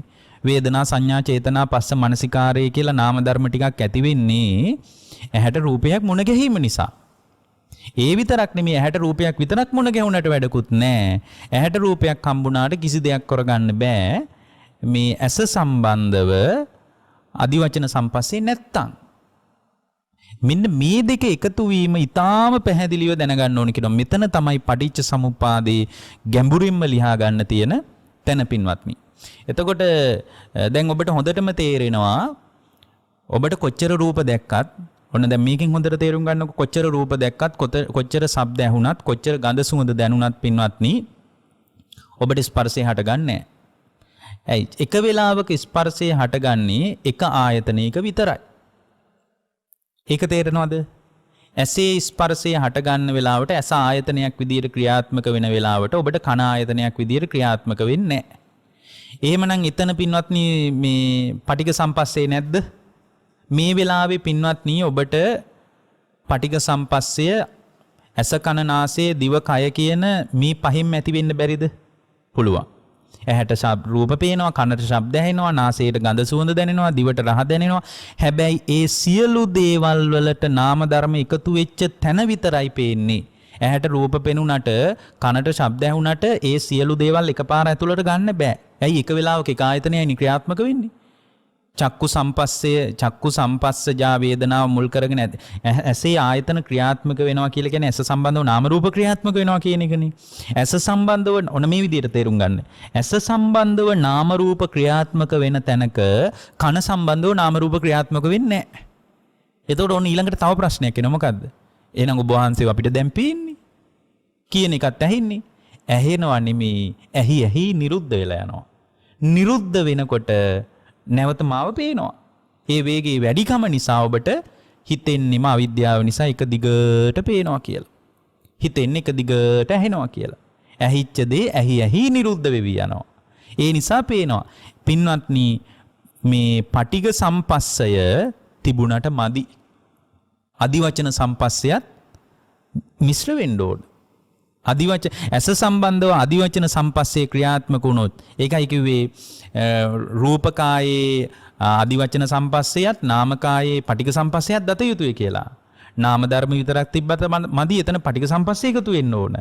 රූපකායේ රූපස්කන්ධේ ක්‍රියාත්මක වුණාට මදි. එතන පින්වත්නි අදිවචන සම්පස්සයත් එකතු වෙන්න ඕන. නාම ධර්මත් එකතු වෙලා තියෙන්න ඕන. ඒ එකතු වෙච්ච තැනක තමයි අදිවචන සම්පස්සයයි පටිඝ සම්පස්සයයි මිශ්‍ර වෙනකොට තමයි පින්වත්නි පේන්නේ, ඇහෙන්නේ, දකින්නේ. එතකොට පටිඝ සම්පස්සේ හැම වෙලාවකම තියෙනවා. පටිඝ සම්පස්සේ තියෙනවා. ඇහැට රූප හම්බ වෙනවා. දැන් මේ වෙලාවෙම ගඳ සුවඳ දැනෙන්න පුළුවන්. ඒවා එකපාර දැනෙන්නේ නැහැ. හටගෙන නිරුද්ධ වෙන ධර්ම මේවා. ඒ හටගෙන නිරුද්ධ වෙනකොට පින්වත්නි මේ වෙලාවෙම ශබ්දයත් හටගෙන නිරුද්ධ වෙනවා. මේ වෙලාවෙම රූපයත් හටගෙන නිරුද්ධ වෙනවා. ඒ රූපය හටගෙන නිරුද්ධ වෙන වෙලාවේ ශබ්දය ඇහෙන්නේ නැහැ ඔබට. ඇහෙන්නේ නැත්තේ හේතුව තමයි එතන අදිවචන සම්පස්සයයි පටිඝ සම්පස්සයයි දෙකම ක්‍රියාත්මක වෙන්නේ නැහැ. ඒ ක්‍රියාත්මක වෙන්නේ නැති නිසා සියලු ශබ්ද ඇහෙන්නේ නැහැ. සියලු රූප පේන්නේ නැහැ. පටිඝ සම්පස්සයයි අදිවචන සම්පස්සයයි දෙක ක්‍රියාත්මක වෙන එක විතරක් පේනවා. ඒකයි භාග්‍යවතුන් වහන්සේ මෙතන මතක් කරන්නේ පින්වත්නි තේසු උද්දේසු අසති අපිනුකෝ නාමකායේ පටිඝ සම්පස්සෝ පඤ්ඤායේ තාති. පින්වත් මහණෙනි මෙතනදී සම්පූර්ණයෙන්ම නාමකායේ පටිඝ සම්පස්සේ දැනගන්න කියනවා. ඒත් නාමකායේ කොච්චර තිබ්බත් වැඩන්නේ මේ පටිඝ සම්පස්සේ නැත්තම්. ඇහැට රූප හම්බ වෙන්නේ නැත්තම් කොච්චර නාමකායේ තිබ්බත් එයාට සම්පූර්ණයෙන් ස්පර්ශ වෙලා විඳීම් ඇති වෙලා විඳීමට තණ්හාව ඇති වෙලා තණ්හාව උපාදානය වෙලා උපාදානයේ වෙච්ච දේ නිසා සම්පූර්ණයෙන් මේ ක්‍රියාවලිය උඩුදුවලා උපාදානයට අනුව විපාක වෙනස කර්ම හැදිලා ඊට අනුව ජාතිය පාල වෙලා ජාතියට අනුව ජරා මරණ දුක දක්වා උඩුදුවන්නේ නැහැ. එhmenan පටිඝ සම්පස්සයයි අදිවචන සම්පස්සයයි කියන දෙකම සම්මිශ්‍රණය වෙන්න ඕන. මේ පටිඝ සම්පස්සයයි අදිවචන සම්පස්සයයි දෙක එකතු වෙච්ච නැති තැනක පෙනෙන්නෙත් නැහැ, ඇහෙන්නෙත් නැහැ, දකින්නෙත් නැහැ. පටිඝ සම්පස්සේ නිතර ක්‍රියාත්මක වුණාට වැඩක් නැහැ. ඒකයි සියලු රූප අපිට පේන්නේ නැත්තේ. දැන් සමහර වෙලාවට ඔබ වෙන සද්දයකට අහගෙන ඉන්නවා. කවුරු හරි ඉස්සරහින් යනවා. එතකොට එතන පටිඝ සම්පස්සේ තියෙනවා. ඇසට රූපයක් ගැටිලා තියෙනවා. ගැටෙන එකටනේ පටිඝය කිව්වේ. ඇසට රූපේ ගැටිලා තියෙනවා. නමුත් ඔබ ළඟට ඇවිල්ලා කියනවා ඇයි මට hina වුණේවත් නැත්තේ මම ඔයාට hinaත් වුණා. ඇයි මට මයිත් කමනාපවත් වෙලාද? එතකොට එයාට ඒ පටිඝ සම්පස්සේ තිබුණට එතන අදිවචන සම්පස්සේ නෑ. එයාගේ අදිවචන සම්පස්සේ මොකේද තියෙන්නේ? අදිවචන සම්පස්සේ තියෙන්නේ කනේ. ඇයි කනේ පටිඝ සම්පස්සේ ක්‍රියාත්මක වෙලා අදිවචන සම්පස්සයත් වේදනා සංඥා චේතනා පස්ස මනසිකාරය ටිකත් ක්‍රියාත්මකයි. මම දැන් ඉස්සෙල්ලා කිව්වනේ මේ එක ආයතනයක් ක්‍රියාත්මක වෙන ඉනුත් ඉතුරු ආයතන ක්‍රියාත්මක වෙන්නේ නැහැ කියලා. එහෙමනම් පටිඝ සම්පස්සේ විතරක් තිබ්බත් මදි. අදිවචන සම්පස්සේ විතරක් තිබ්බත් මදි.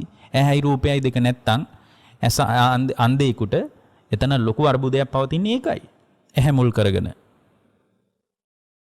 පටිඝ සම්පස්සේ නැහැ. ඒ නිසා මෙන්න මේ ක්‍රියා මේක උඟා කතා කරන්න ඕන එකක්, මේක විස්තර කරන්නත් ඕන එකක්. නමුත් අපිට කාලය නැති නිසා අපි ඊටාම ඉක්මනින් ඒ කාරණේ මතු කරනවා. එතකොට මතක තියාගන්න එක දෙයක් පටිඝ සම්පස්සයට තනිව ප්‍රකට වෙන්න බෑ කියන එක. එතකොට ඇසයි දැන් තව එකක් මතක තියාගන්න ඇසයි රූපයයි පුරේ ජාතයි. ඇසයි රූපයයි මුලින් හට ගන්නවා. ඒ කියන්නේ පටිඝ සම්පස්සේ මුලින් හට ගන්නවා. නාම ධර්ම අදිවචන සම්පස්සේ පච්චා ජාතෝ කියලා තියෙනවා. පසුව හට ගන්න. මේක හැබැයි අභිධර්මයත් එකතු කරගත්තොත් මම ඒක ගැන වැඩි කියන්න යන්නේ. නාම ධර්ම පච්චා ජාතයි. පසුව හට ගන්නවා. එනම් පටිඝ සම්පස්සේට අනුව තමයි අදිවචන සම්පස්සේ හටගන්නේ. හැබැයි මේව සහජාතයි. එකටම ක්‍රියාත්මක වෙනවා. වේදනාව හටගෙන ඊට පස්සේ සෑහෙන වෙලාවක් ගිහින් චේතනා පහළ වෙලා ඊට පස්සේ මේ මානසිකාරයේ වෙලා ඔය වගේ මේ හිම ක්‍රියාවලියක් නෙමෙයි තියෙන්නේ. සහජාතයි. ඇහැයි රූපයයි ගැටෙන එක පුරේ ජාතයි. මුලින්ම හට ගන්නවා පටිඝ සම්පස්සේ. ඊට පස්සේ නාම ධර්ම පච්චා ජාතයි. අදිවචන සම්පස්සේ පසුව හට ගන්නවා. හැබැයි මේ දෙක එකතු වෙන්න ඕන. අදිවචන සම්පස්සේට අදාළ නාම ධර්ම මේ එකක් නෙමෙයි ක්‍රියාත්මක වෙන්නේ. චක්කු විඥානයේ පහළ වෙලා අපි ඔය පංචස්කන්ධ අනාත්ම ලක්ෂණය ගැන කියද්දි කියලා තියෙනවා මේ වෙලාවේ ඔබට මාව පේන වෙලාවෙත් පංචස්කන්ධ ධර්මයක් හටගෙන නිරුද්ධ වෙනවා. චක්කු විඥානයේ පහළ වෙලා ඔබ මාව අඳුන ගන්නවා. අඳුනා ගැනීමට අනුව දැන් මේ බණහන වෙලාවේ බණ සෝත විඥානයේ ක්‍රියාත්මක වෙලා විඥානස්කන්ධයක් පහළ වෙලා අඳුන ගන්නවා. අඳුනා ගැනීමට අනුව ඔබට සංඥාස්කන්ධයක් ඇති වෙනවා. මේ බණ කියන්නේ මේ කාරණා ගැන ඔන්න සංඥාස්කන්ධයකුත් ඇති වෙනවා. මන් තුල නෙමෙයි ඔබ තුලයි පහළ වෙන්නේ. බණ අහගෙන ඉන්න ඔබ තුලයි මේ සංඥාස්කන්ධය පහළ වෙන්නේ. ඊට අනුව බණ තේරෙනවා නම් සුඛ වේදනාවක් ඇති වෙනවා. තේරෙන්නේ නැත්නම් දුක්ඛ වේදනාවක් ඇති වෙනවා. පොඩි අමනාප ගතියක් එක්ක වේදනාස්කන්ධයකුත් පහළ වෙනවා. ඊට අනුව හිතේ සිතුවිලි ටිකක් පහළ වෙනවා. මේ බණ තව ලේසි කරා නම් හොඳයි. නෑ හොඳයි මේ කියන විදිය මේක තේරෙනවා. අනේ බුදු කෙනෙක්ගේ හිතේ මේ ධර්මය උපන්නා නේද කියලා සංස්කාර ටිකක් සිතුවිලි ටිකක් ඇති වෙනවා. ඒවට කියනවා චිත්තචෛතසික ධර්ම කියලා. සංකාරස්කන්ධයකුත් මේ බණ ටික අහගෙන ඉන්නකොට පහළ වෙනවා. ඊට අනුව පින්වත්නි රූපස්කන්ධයත් වෙනස් වෙවි යනවා. ඔක තමයි පංචස්කන්ධයේ ක්‍රියාත්මක වීම. දැන් මෙතන බුදුරජාණන් වහන්සේ වදාරනවා නාම ධර්ම පච්චාජාතයි. පටිඝ සම්පස්සේට අනුව අදිවචන සම්පස්සේ ඇති වෙන්නේ. හැබැයි පසුව ඇති වෙන මේ සියලු නාම ධර්ම සහජාතයි. එකටම හටගෙන ඒකුප්පාදෝ එකටම පවතිනවා. එහෙම නැතුව මේ විඥානස්කන්ධයේ ක්‍රියාත්මක වෙලා විනාඩි 5ක් විතර ගිහින් සංඥාස්කන්ධය එහෙම නෙමෙයි. මේ ටික හට ගන්නවා නිරුද්ධ වෙනවා. හට ගන්නවා නිරුද්ධ වෙනවා. හටගෙන නිරුද්ධ වෙන වේගයේ වැඩිකමට තමයි ඇස නිසා පංචස්කන්ධ ධර්මයක් හටගෙන නිරුද්ධ වෙනවා. ඔය කියපු විදිහට කන නිසා පංචස්කන්ධ ධර්මයක් හටගෙන නිරුද්ධ වෙනවා. මේ විදිහට හටගෙන නිරුද්ධ වෙවි යනවා. මේක හොද්දටම තේරුණාම යාට තේරෙනවා එක දෙයක්. මොකද්ද? යංකින්චි සමුදය ධම්මං සබ්බන්තං නිරෝධ ධම්මං. සියල්ලම හට ගන්නවා සියල්ලම නිරුද්ධ වෙනවා. ඒක අවබෝධ කරාම යන්නේ කෙලෙස්. එයා සම්පූර්ණයෙන්ම දුකහමාරයි. ඒ නිසා පින්වත්නි සම්පූර්ණයෙන්ම මේ කතාව ඊටාම ගැඹුරින් තේරුම් ගන්න ඕන එකක්. ඊට පස්සේ භාග්‍යවතුන් වහන්සේ මතක් කරනවා හැබැයි මේක මම මෙතනින් හැර කතා කරන්නේ මේ කාරණේ ගැන. මොකද අපිට ඉස්සරහට තව කාරණා කිහිපයක් කතා කරගන්න තියෙනවා. ඊළඟට භාග්‍යවතුන් වහන්සේ මතක් කරනවා මේ පින්වත් මහණින් දැන් අපිට මෙතන ආයතන ගැන කතා කළේ නෑ. ආයතන ගැන කතා කළෙත් නෑ. මෙතන මේ නාම රූප අපි වෙනද කතා කරන නාම රූප ප්‍රත්‍යයෙන් ඇති වෙන විඥානය ගැනත් විඥානය නිසා ආයතන හැදෙනවා කියන කතාවක් නැතුව මෙතන එකපාරම කිව්වා සම්පූර්ණයෙන්ම නාම රූප පත්‍ය නාම රූප නිසා ස්පර්ශ වෙනවා කියලා. එතකොට නාම රූප නිසා සලආයතන වෙලා ආයතන 6 තුල ස්පර්ශ වෙන කතාව මොකුත් කිව්වේ නැහැ. හැබැයි එහෙම කිව්වේ නැහැ කියන්නේ මෙතන ආයතන 6 ක්‍රියාත්මක වෙන්නේ නැහැ කියලාද? ක්‍රියාත්මක වෙනවා. සමහරට ඒක උන්වහන්සේ අර ආනන්ද හාමුදුරන්ට දේශනා කරපු නිසා මේ කාරණේ කියන්න නැතුව ඇති. ඉතින් ආයතන 6ක් නැත්තම් කොහෙද පින්වත්නි ඇස මුල් කරගෙන නාම රූප ධර්ම හටගන්නේ? මෙතන ප්‍රකටව කියලා නැහැ තමයි. නාම රූප පත්‍ය සලආයතන සලආයතන ප්‍රත්‍යයෙන් ස්පර්ශය කියලා. නාම රූප ප්‍රත්‍ය කරගෙන ස්පර්ශ වෙනවා කියලා කෙලින්මනේ කියලා තියෙන්නේ. නමුත් මෙතන එහෙම කෙලින්ම කියන්නේ නැත්තේ මේ අදිවචන සම්පස්සයයි පටිඝ සම්පස්සයයි විස්තර කරන්න. ඒ නිසා කෙලින්ම කියන්න දේශනා කරන්න නැතුව ඇති භාග්‍යතුන් වහන්සේ. ඒතර මේ කෙලින්ම දේශනා නොකලට මෙතන ආයතන 6ක් ක්‍රියාත්මක වෙන්නේ නැද්ද එහෙමනම්? ආයතන 6 සැඟවි ක්‍රියාත්මක වෙනවා. ආයතන 6 ගැන ආනන්ද හාමුදුරුවෝ අමුතුවෙන් දේශනා කරන්න නැතුව ඇති. ඊළඟට භාග්‍යතුන් වහන්සේ දේශනා කරනවා විඥාන පච්චයා නාම රූපං. විඥානයේ ප්‍රත්‍ය කරගෙන නාම රූප හට ගන්නවා. ඔන්න ඊළඟ එක. නාම රූප නිසා ස්පර්ශ වෙනවා. හැබැයි නාම රූප කියන ස්වභාවය විඥානය ප්‍රත්‍ය කරගෙනයි ඇති වෙන්නේ. විඥාන පච්චයා නාම රූපං ඉතිකෝ පනීතං උද්දං තදානන්ද ඉමිනාපේතං පරියායේන වේදිතබ්බං යතා විඥාන පච්චයා නාම රූපං විඥානංචහි ආනන්ද මාතු කුච්චිස්මින් න ඔක්කමිස්සත. මෙතන හරි ලස්සන කාරණයක් කියනවා. උන්වහන්සේ මතක් කරනවා පින්වත් මහණෙනි විඥානීය ප්‍රත්‍ය කරගෙන නාම රූප හට ගන්නවා. මෙතන කතා කරන්නේ ප්‍රතිසන්දි විඥානයි. අර ඉස්සෙල්ලා ಜಾතිය ගැන කතා කළේ ඒ කතාව නෙමෙයි මෙතන කියන්නේ. මෙතන කියන්නේ ප්‍රතිසන්දි විඥානයක් බැස ගැනීම. එහෙමනම් විඥාන පච්චයා නාම රූපං කියන එකයි නාම රූප පච්චයා පස්සෝ කියන එකයි එකක්ම නෙමෙයි. එතනත් දෙවිදියකට පැහැදිලි කරලා තියෙනවා. නාම රූප පච්චයා පස්සෝ කියන තැන විඥානය ගැන කතා කරලා නැහැ. නාම රූප කියනකොට අපි හිතාගෙන ඉන්නවා නාම කොටසට විඥානයත් අයිති කියලා. නාම රූප ප්‍රත්‍යයෙන් පටිඝ සම්පස්සය හෝ අදිවචන සම්පස්සය මේ කාරණා තේරුම් ගැනීම පිණිස නාම රූප ප්‍රත්‍ය කරගෙන ස්පර්ශය ඇති වෙනවා කියන තැන විඥානය ගැන අවධාරණයක් නැහැ. එතන වේදනා සංඥා චේතනා පස්ස මනසිකාර තමයි බොහෝ විට ප්‍රකට වෙන්නේ. ඇයි? විඥානීය මේ විඥාන පත්‍යා නාම රූපං නාම රූප පත්‍යා පස්සෝ කියලානේ කියන්නේ. ඒතකොට නාම රූප ධර්මයන්ගේ ක්‍රියාත්මක වීම පැහැදිලි කරද්දී විඥානයේ නියෝජනීය පිළිබඳ ඊටාම ගැඹුරින් ඊටාම විමසිලිය හැකින් බලන්න ඕන. මේ කාය අහනකොට ඔබට යම් තාක් හරි තේරෙයි. විඥාන පත්‍යා නාම රූපං කියන්නේ මෙතන ප්‍රතිසන්දි විඥානය බැස ගැනීම ගැනයි කතා කරන්නේ.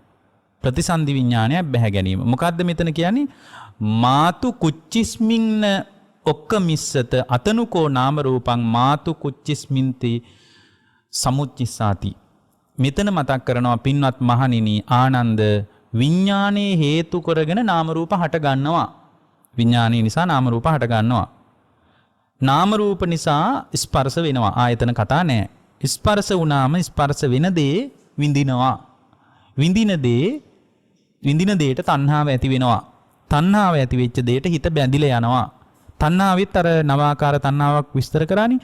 තණ්හාව ඇති වෙච්ච දෙයට හිත බැඳිලා යනවා. බැඳිලා යාමට අනුව හිතේ විපාක පිණිස කර්මයක් හැදෙනවා. විපාක පිණිස කර්මයක් හැදෙනකොට ඊට අනුව ජාතිය පහළ වෙනවා. ජාතිය පහළ වීමට අනුව ජරා මරණ දුක හැදෙනවා. ඕක තමයි මේ කියාගෙන යන්නේ සරලවම කිව්වොත්. මෙතන විඥාන පත්‍යා නාම රූපං කියන්නේ ප්‍රතිසන්දි විඥානය බැහැ ගැනීම ගැනයි මෙතන කතා කරන්නේ. ප්‍රතිසන්දි විඥානය බැහැ ගැනීම. ප්‍රතිසන්දි විඥානය බැහැ ගැනීම කියන එක පින්වත්නි භාග්‍යතුන් වහන්සේ මතක් කරනවා විඥානයේ හේතු කරගෙන නාම රූප හට ගන්නවා. මේ නාම පින්වත් ආනන්ද ඔන්න ප්‍රශ්න කරනවා ආනන්ද හාමුදුරුවන්ගේ ආනන්ද විඥානයක් මව් කුසකට බැහැගත්තේ නැත්තම් ඒකයි මෙතන කියන්නේ ආනන්ද මාතු කුච්චිස්මින්න ඔක්කමිස්සත ආනන්ද විඥානයක් මව් කුසට බැසගත්තේ නැත්තම් ආනන්ද එතන නාම රූප වැඩෙයිද කියලා අහනවා. එතන නාම රූප වැඩෙයිද කියලා අහනවා. නෝ හේතම් බන්තේ. එහෙමනම් විඥානයක් බැහැ ගැනීම නිසාමයි නාම රූප වැඩෙන්නේ. විඥානයක් බැහැගත්තේ නැත්නම් නාම රූප නැහැ. දැන් අපිට තේරෙනවා එහෙමනම් විඥානයක් බැහැගත් දැන් සමහර ඔය අපි කලිනුත් කියලා දෙනවා ගොඩක් රටවල් වල ගබ්සා කිරීම ගැන කතා කරද්දී ඒගොල්ලෝ සති 4න් ගබ්සා කරන්න පුළුවන්. මාසින් ගබ්සා කරන්න පුළුවන් සති 6න් පුළුවන් කීක ඒගොල්ලෝ නිර්ණායක හදාගෙන තියෙනවා. නමුත් දැන් අපිට එහෙම කරන්න විදියක් නැහැ. ඇයි? නාම රූප සකස් වෙන විඥානයක් බැහැගත්තොත් විතරයි නාම රූප වැඩෙන්නේ. විඥානයක් නැත්තම් නාම රූප වැඩෙන්නේ නෑ පින්වත්නි. විඥානයේ නිසයි නාම රූප වැඩෙන්නේ. පින්වත් ආනන්ද විඥානයේ නිසා නාම රූප වැඩෙනවා නම් ඒක මේ විදිහට දැනගන්න ඕන කියනවා.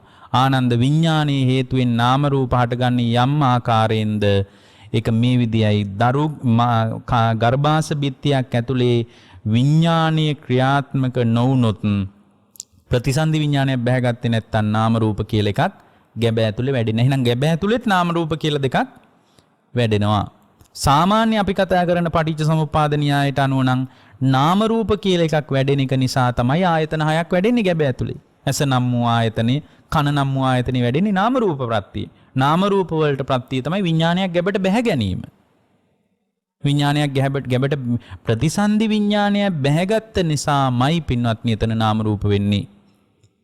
රූපේ කියන්නේ සතර මා ධාතුන්ගෙන් සහ මේ උපාදාය රූප. පඨවි ආපෝ තේජෝ වායෝ කියන දේවල් වලින් හැදිච්ච රූපේ. නාමය කියලා කියන්නේ.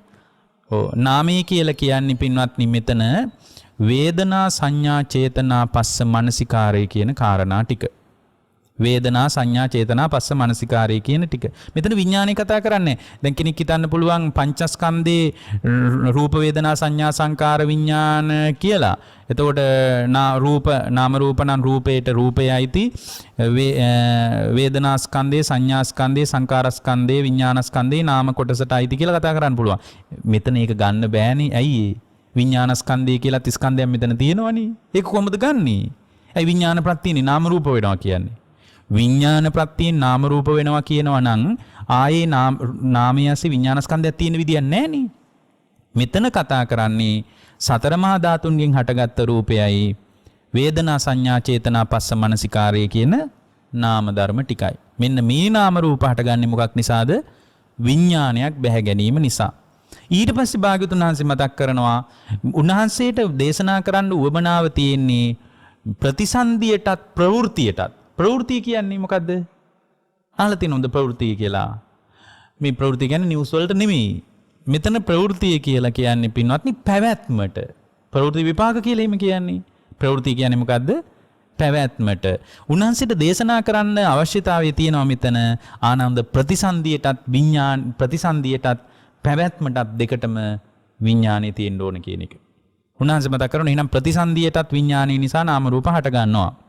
දෙවනියට භාග්‍යවතුන් වහන්සේ මතක් කරනවා ඔන්න ඊළඟට මතක් කරන කාරණේ විඥානංචහි ආනන්ද මාතු පුච්චින් ඔක්කමිත්වා වොක්ක මිස්සත අපිනුකෝ නාම රූපං ඉත්තත්තාය අබිනිබ්බත්තිස්සතාති.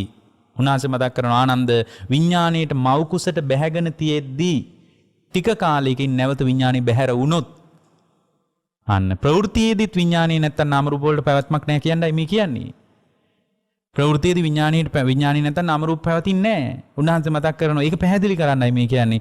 ආනන්ද විඥානයේ දරු ගැබට බැහැලා ටික කාලයකින් මව් කුසෙන් එළියට පිට වුණොත් ආනන්ද එතන නාම රූප වැඩෙයිද කියලා අහනවා. නෝ හේතම්බන්ති ස්වාමිනී එතන වැඩෙන්නේ නැහැ. ඊළඟට තවත් ප්‍රවෘත්තියට නම් විඥාණයෙන් තොරව ප්‍රවෘත්තියක් නැහැ කියන එක කියන්නයි මේ කතාව කියන්නේ. විඥානංචහි ආනන්ද දහරස්සේව සතෝ උන්වහන්සේ මතක් කරනවා පුංචි දරුවෙක් කුමාරකස්සවා කුමාරිකායවා පුංචි දියණියක් හරි පුතෙක් හරි අපිනුකෝ නාම රූපං උද්දින් විරුල්හින් වේපුල්හින් ආපච්චිස්සතාති.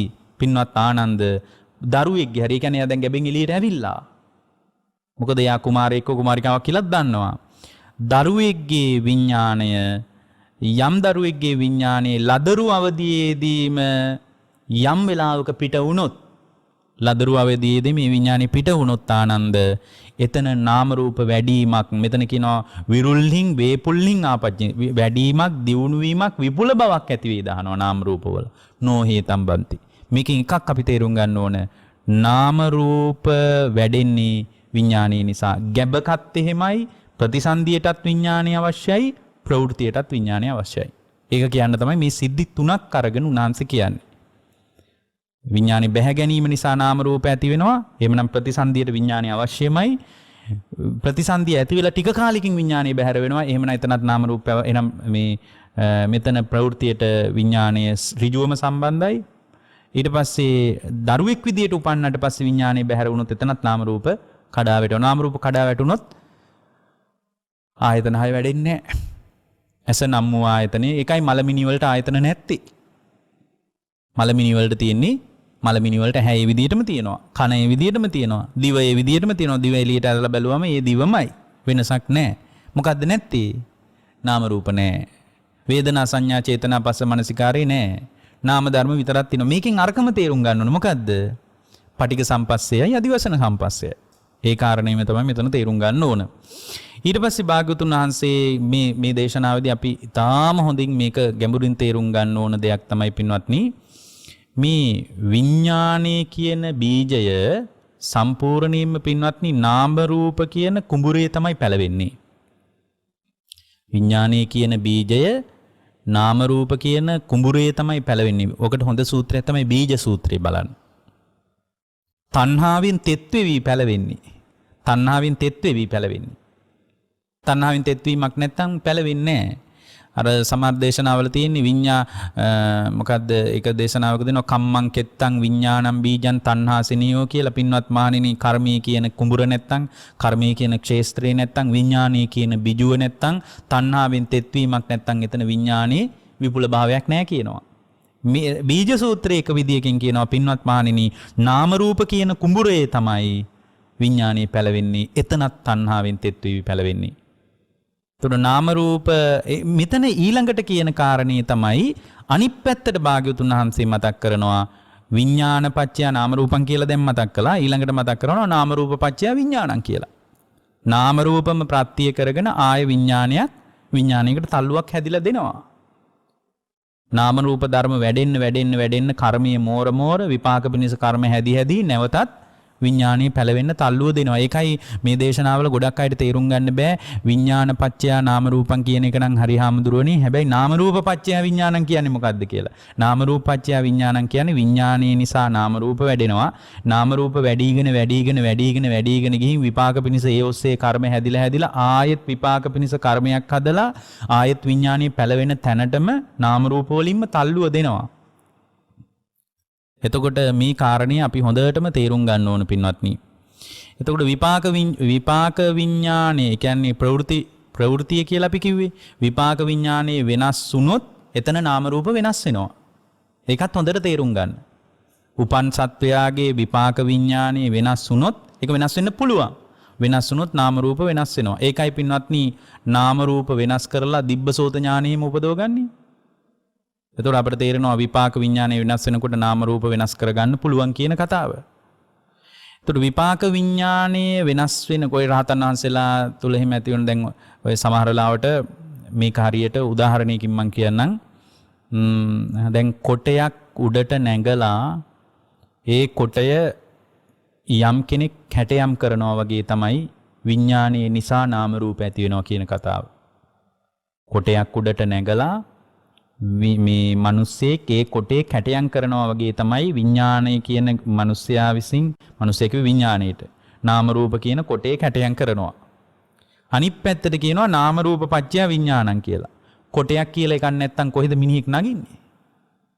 එහෙනම් මේ කොටේ කියන එක නිසාම තමයි මිනිහෙක් නැගගත්තේ. අන්න ඒකයි මෙතන කියන්නේ නාම රූප පත්‍ය විඥානං විඥාන පත්‍ය නාම රූපක් කියලා. මේකට කියන්නේ අඤ්ඤමඤ්ඤ ලක්ෂණය කියලා. එකිනෙකට ප්‍රත්‍ය කරගෙන යැපෙනවා. නාම රූප ප්‍රත්‍යයෙන් විඥානීය යැපෙනවා. විඥාන ප්‍රත්‍යයෙන් නාම රූපය යැපෙනවා සංසාරේ පවතින තාක්කල්. එතකොට මේ නාම රූප ධර්ම වෙනස් කරලා සම්පූර්ණයෙන්ම විපාක විඥානය වෙනස් කරගන්න පුළුවන්. ඒ කියන්නේ නාම රූප ධර්මයන් වෙනස් වෙනකොට විපාක විඥානය වෙනස් වෙනවා. ඒකයි ඔය එක හාමුදුරුවෝ කෙනෙක් වැඩ හිටියා. ඒ හාමුදුරුවන්ගේ ගිහි ජීවිතයේ තමයි හොඳ මස්වැද්දෙක්. ඒ මස්වැද්දෙක් විදියට උන්වහන්සේ ගිහි කාලේ ගත කරලා අන්තිමටම එක දවසක් අමුයෙන් මස් කන්න ඕන කියලා හිතාන මුවෙක් මරාගෙන අමුයෙන් ලේ පිටින්ම පුච්චලා කන්න ඕන කියලා අමුතු කැමැත්තක් ඇති වෙලා එදා ඒ මිනිස්සයා මේ ගිහින් අලුතෙන්ම මුවෙක් මරාගෙන වේලලා මේ පුච්චලා කාලා ඉවරුනහම ලොකු පිපාසයක් ඇවිල්ලා තිනවා. මිලක්කන තිස්ස කතාවේ මේක තියෙන්නේ. ඊට පස්සේ මේ මිනිස්සයා ගිහින් පිපාසයි පිපාසයට එතන තිබිලා තියෙන ආරාමයක්. ආරාමයට ගිහින් බැලුවා කල ඇරලා බැලුවා වතුර නැහැ. කලවල වතුර තියෙනවා. වතුර නැහැ වගේ පේනවා. අන්තිමටම ආරාමෙට බැනලා මෙච්චර හාමුදුරුවෝ ඉන්නවා වතුර ටිකක් තියාගන්න බැරිද කියලා බැනගෙන යද්දී මං හිතන්නේ ওই තිස්ස කියලා හාමුදුරුවෝ කෙනෙක්ද කොහෙද උන්වහන්සේ පහලට බහිනකොට මේ ඇහෙනවා මේක මිනිහ බැන බැන යනවා ආරාමෙන්. අහලා තිනවා ඇයි මොකද මේ උඹ කෑ ගහන්නේ කියලා. ඒතකොට කියලා තිනවා හාමුදුරුවනේ ඇයි මෙච්චර මේ වතුර ටිකක් තියාගන්න බැයිද හාමුදුරුවෝ මෙච්චර ඉන්නවා. ඒතකොට නෑ අර පැන් කලවල වතුර තියෙන්නේ කල 9ක් තියෙනවා වතුර තියෙනවා ගිහින් බලාපන් කියනවා. නෑනි වතුර නෑනි කියනවා. ඊට පස්සේ මේ හාමුදුරුවෝ ගිහින් බලනකොට කලවල වතුර තියෙනවා. නමුත් පේන්නේ වතුර නෑ වගේ. දැන් මේක කියන්නේ පින්වත් නාම රූප වෙනස් වෙනකොට විපාක විඥානෙ වෙනස් වෙනවා. නාම රූප ධර්මයන් දැන් විඥාන ප්‍රත්‍යයෙන් නාම රූප පහළ වෙනවා. හැබැයි නාම රූප ධර්මයන්ගේ බරපතල වෙනස්කමක් ඇති වෙනකොට ඊට අනුව විඥානස්කන්ධයක් විඥානය කියන්නේ විඥානනේනේ. විඥානනියත් වෙනස් වෙන්න පුළුවන්. දැන් ඊට පස්සේ මේ හාමුදුරුවෝ මොකද කරන්නේ? මේ හාමුදුරුවෝ වතුර වක් කරනවා. වක් කරනකොට මේ මිනිස්යාට අතට වතුර වැටෙනවා. බීගෙන යනවා. කල 9ක වතුර බොනවා. පිපාසයේ සංසිඳුන්නේ නැහැ. හැම තැනම දුවලා දාඩිය දාගෙන අනේ හාමුදුරුවනේ මම අසරණයි මට උදව් කරන්න කියලා ඇවිල්ලා පැවිදි වෙනවා. පැවිදි වෙලා බොහෝම අමාරුවෙන් තමයි පැවිදි ජීවිතේ පවා ගෙවන්නේ. එතකොට අපිට තේරෙනවා මේවා ගොඩාක් විස්තර කරගන්න ඕන දේවල්. නාම රූප වෙනස් කරලා විපාක විඥානේ වෙනස් වුණොත් ඊට අනුව නාම රූප වෙනස් කරගන්න පුළුවන් කියන කතාවත් මේක ඇස්සේ ගැඹුරින් තියෙනවා. එතකොට විඥාන ප්‍රත්‍යයෙන් නාම රූප හට ගන්නවා නාම රූප අනුව ස්පර්ශය හට ගන්නවා ස්පර්ශයට අනුව විඳිනවා මේ විදිහට ඊටාම ගැඹුරු ක්‍රියාවලියක් තමයි අපි අද මේ දේශනාවෙන් කතා කළේ. නමුත් මෙතනින් එහාට අපිට කාලේ නැහැ. දිග කාරණා ගොඩක් තියෙනවා. දැන් මේකේ ඊට පස්සේ භාගතුන් වහන්සේ මතක් කරනවා සම්පූර්ණයෙන්ම මේ පුද්ගලයා තුළ ඇතිවෙන මේ විඥානයේ පැවැත්මට සම්පූර්ණයෙන්ම පංචස්කන්ධයෙන් හම්බ වෙන තල්ලුව. ඒ කියන්නේ විඥානයේ දැන් ඔකට හොඳ උපය සූත්‍රය වගේ දේශනාවල තියෙන්නේ යෝබීකවේ ඒවං වදෙය්‍ය පින්වත් මහණෙනි අහම්මඤ්ඤත්‍ර රූපං අඤ්ඤත්‍ර වේදනා අඤ්ඤත්‍ර සංඥා අඤ්ඤත්‍ර සංකාරා අඤ්ඤත්‍ර විඥානස්ස ආගතින් වා ගතින් වා චුතින් වා උප්පත්තින් වා බුද්ධින් වා විරුල්ලින් වා වේපුල්ලං පඤ්ඤා පෙස්සාමීති නේතං විජ්ජති කියලා. පින්වත් මහණෙනි රූපේ කරා පැමිණුණු කර්ම විඥානය වේදනාව කරා පැමිණුණු කර්ම විඥානය සංඥාව කරා පැමිණුණු කර්ම විඥානය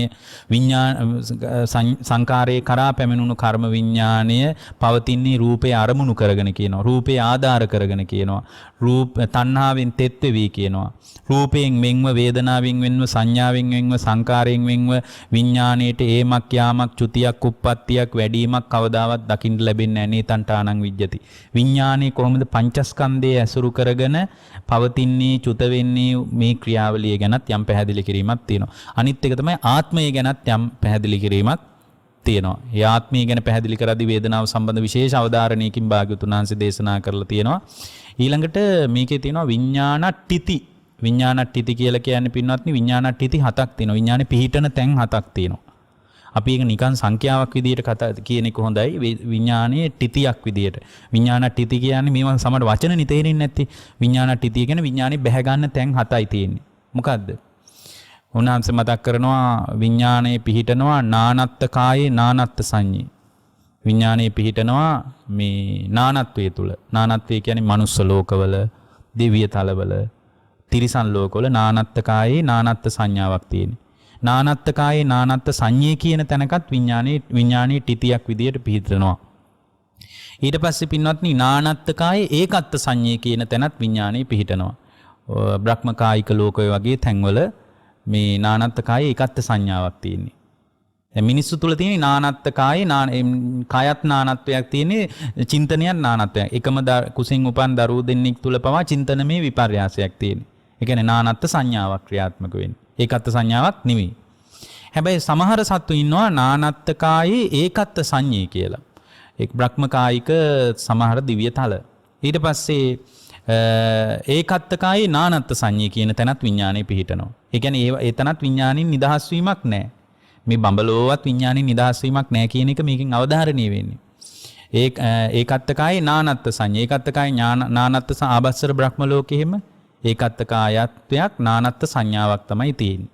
ඊට පස්සේ ඒකත්තකාය ඒකත්ත සංඤේ කියන තැනත් විඥානීය පිහිටනවා පින්වත්. මේ කියන්නේ සුබකින්නක කියන බඹලෝ එහෙම ඒකත්තකායී ස්වභාවයකුත් ඒකත්ත සංඤේ ස්වභාවයකුත් තියෙනවා. ඊට පස්සේ භාග්‍යවතුන් වහන්සේ මතක් කරනවා ආකාසංචඤ්ඤායතන විඥානේ පිහිටනවා. ඊට පස්සේ ආකින්චඤ්ඤායතන විඥානේ පිහිටනවා. විඥානංචඤ්ඤායතන විඥානේ පිහිටනවා. මේ විදිහට විඥානට්ඨිති හතක් තියෙනවා. හැබැයි මෙතන නේව සංඥා නා සංඥායතනේ විඥානට්ඨිතියක් විදිහට පෙන්වන්නේ නැහැ. හේතුව තමයි නේව සංඥා නා සංඥායතනේ විඥානේ ප්‍රකට නැහැ. විඥානේ ප්‍රකට නැහැ. ඒ වගේම අසඤ්ඤත තලයත් මෙතන පෙන්වන්නේ නැහැ විඥානට්ඨිතියක් විදිහට. අසඤ්ඤත තලයේත් විඥානේ ප්‍රකට නැහැ. විඥානේ පිහිටන තැන් හතක් විදිහට පෙන්නනවා. මොකද මේ විඥානේ යම් තැනක පිහිටියොත් ඒ පිහිටියා කියන්නේම එතන සම්පූර්ණයෙන් විමුක්ත සිතක් නැහැ කියන එක. ඒකයි උන්වහන්සේ ධ්‍යාන සමාපatti පුහුණු කරලා බලලා අන්තිමටම මේ ධ්‍යානී පවා මේ සම්පූර්ණයෙන් දුර්ගේශ්වරී වලින් අයින් වෙන්නේ. අෂ්ට සමාපatti කියන්නේත් විඥානට්ඨිතියකට යන තැනක්. නිදහස් වීමක් නැහැ කියලා අත්දකින්න නිසා. ඊට පස්සේ අෂ්ට විමෝක්ෂ ගැනත් මේ දේශනාවේ තියෙනවා. අපි ඉස්සරහට ඒ ගැන දේශනා කරන්න උත්සාහ කරන්නම්. ඔබ හැම දිනාටම ජීවිත අවබෝධය, ධර්මාවබෝධය පිණිස සංසාර දුක හමාර කර ගැනීම පිණිස වඩාත් ගැඹුරු පටිච්ච සමුප්පන්න දේශනාවක් අපි හැකි ආකාරයෙන් මේ දේශනාව විශාල දීර්ඝ දේශනාවක් අපිට ඔක්කොම කතා කරගන්න බෑ. කොහොම වුණත් මේ කතා කරපු ධර්ම පරයයන් ඔබ හැම සමන්තා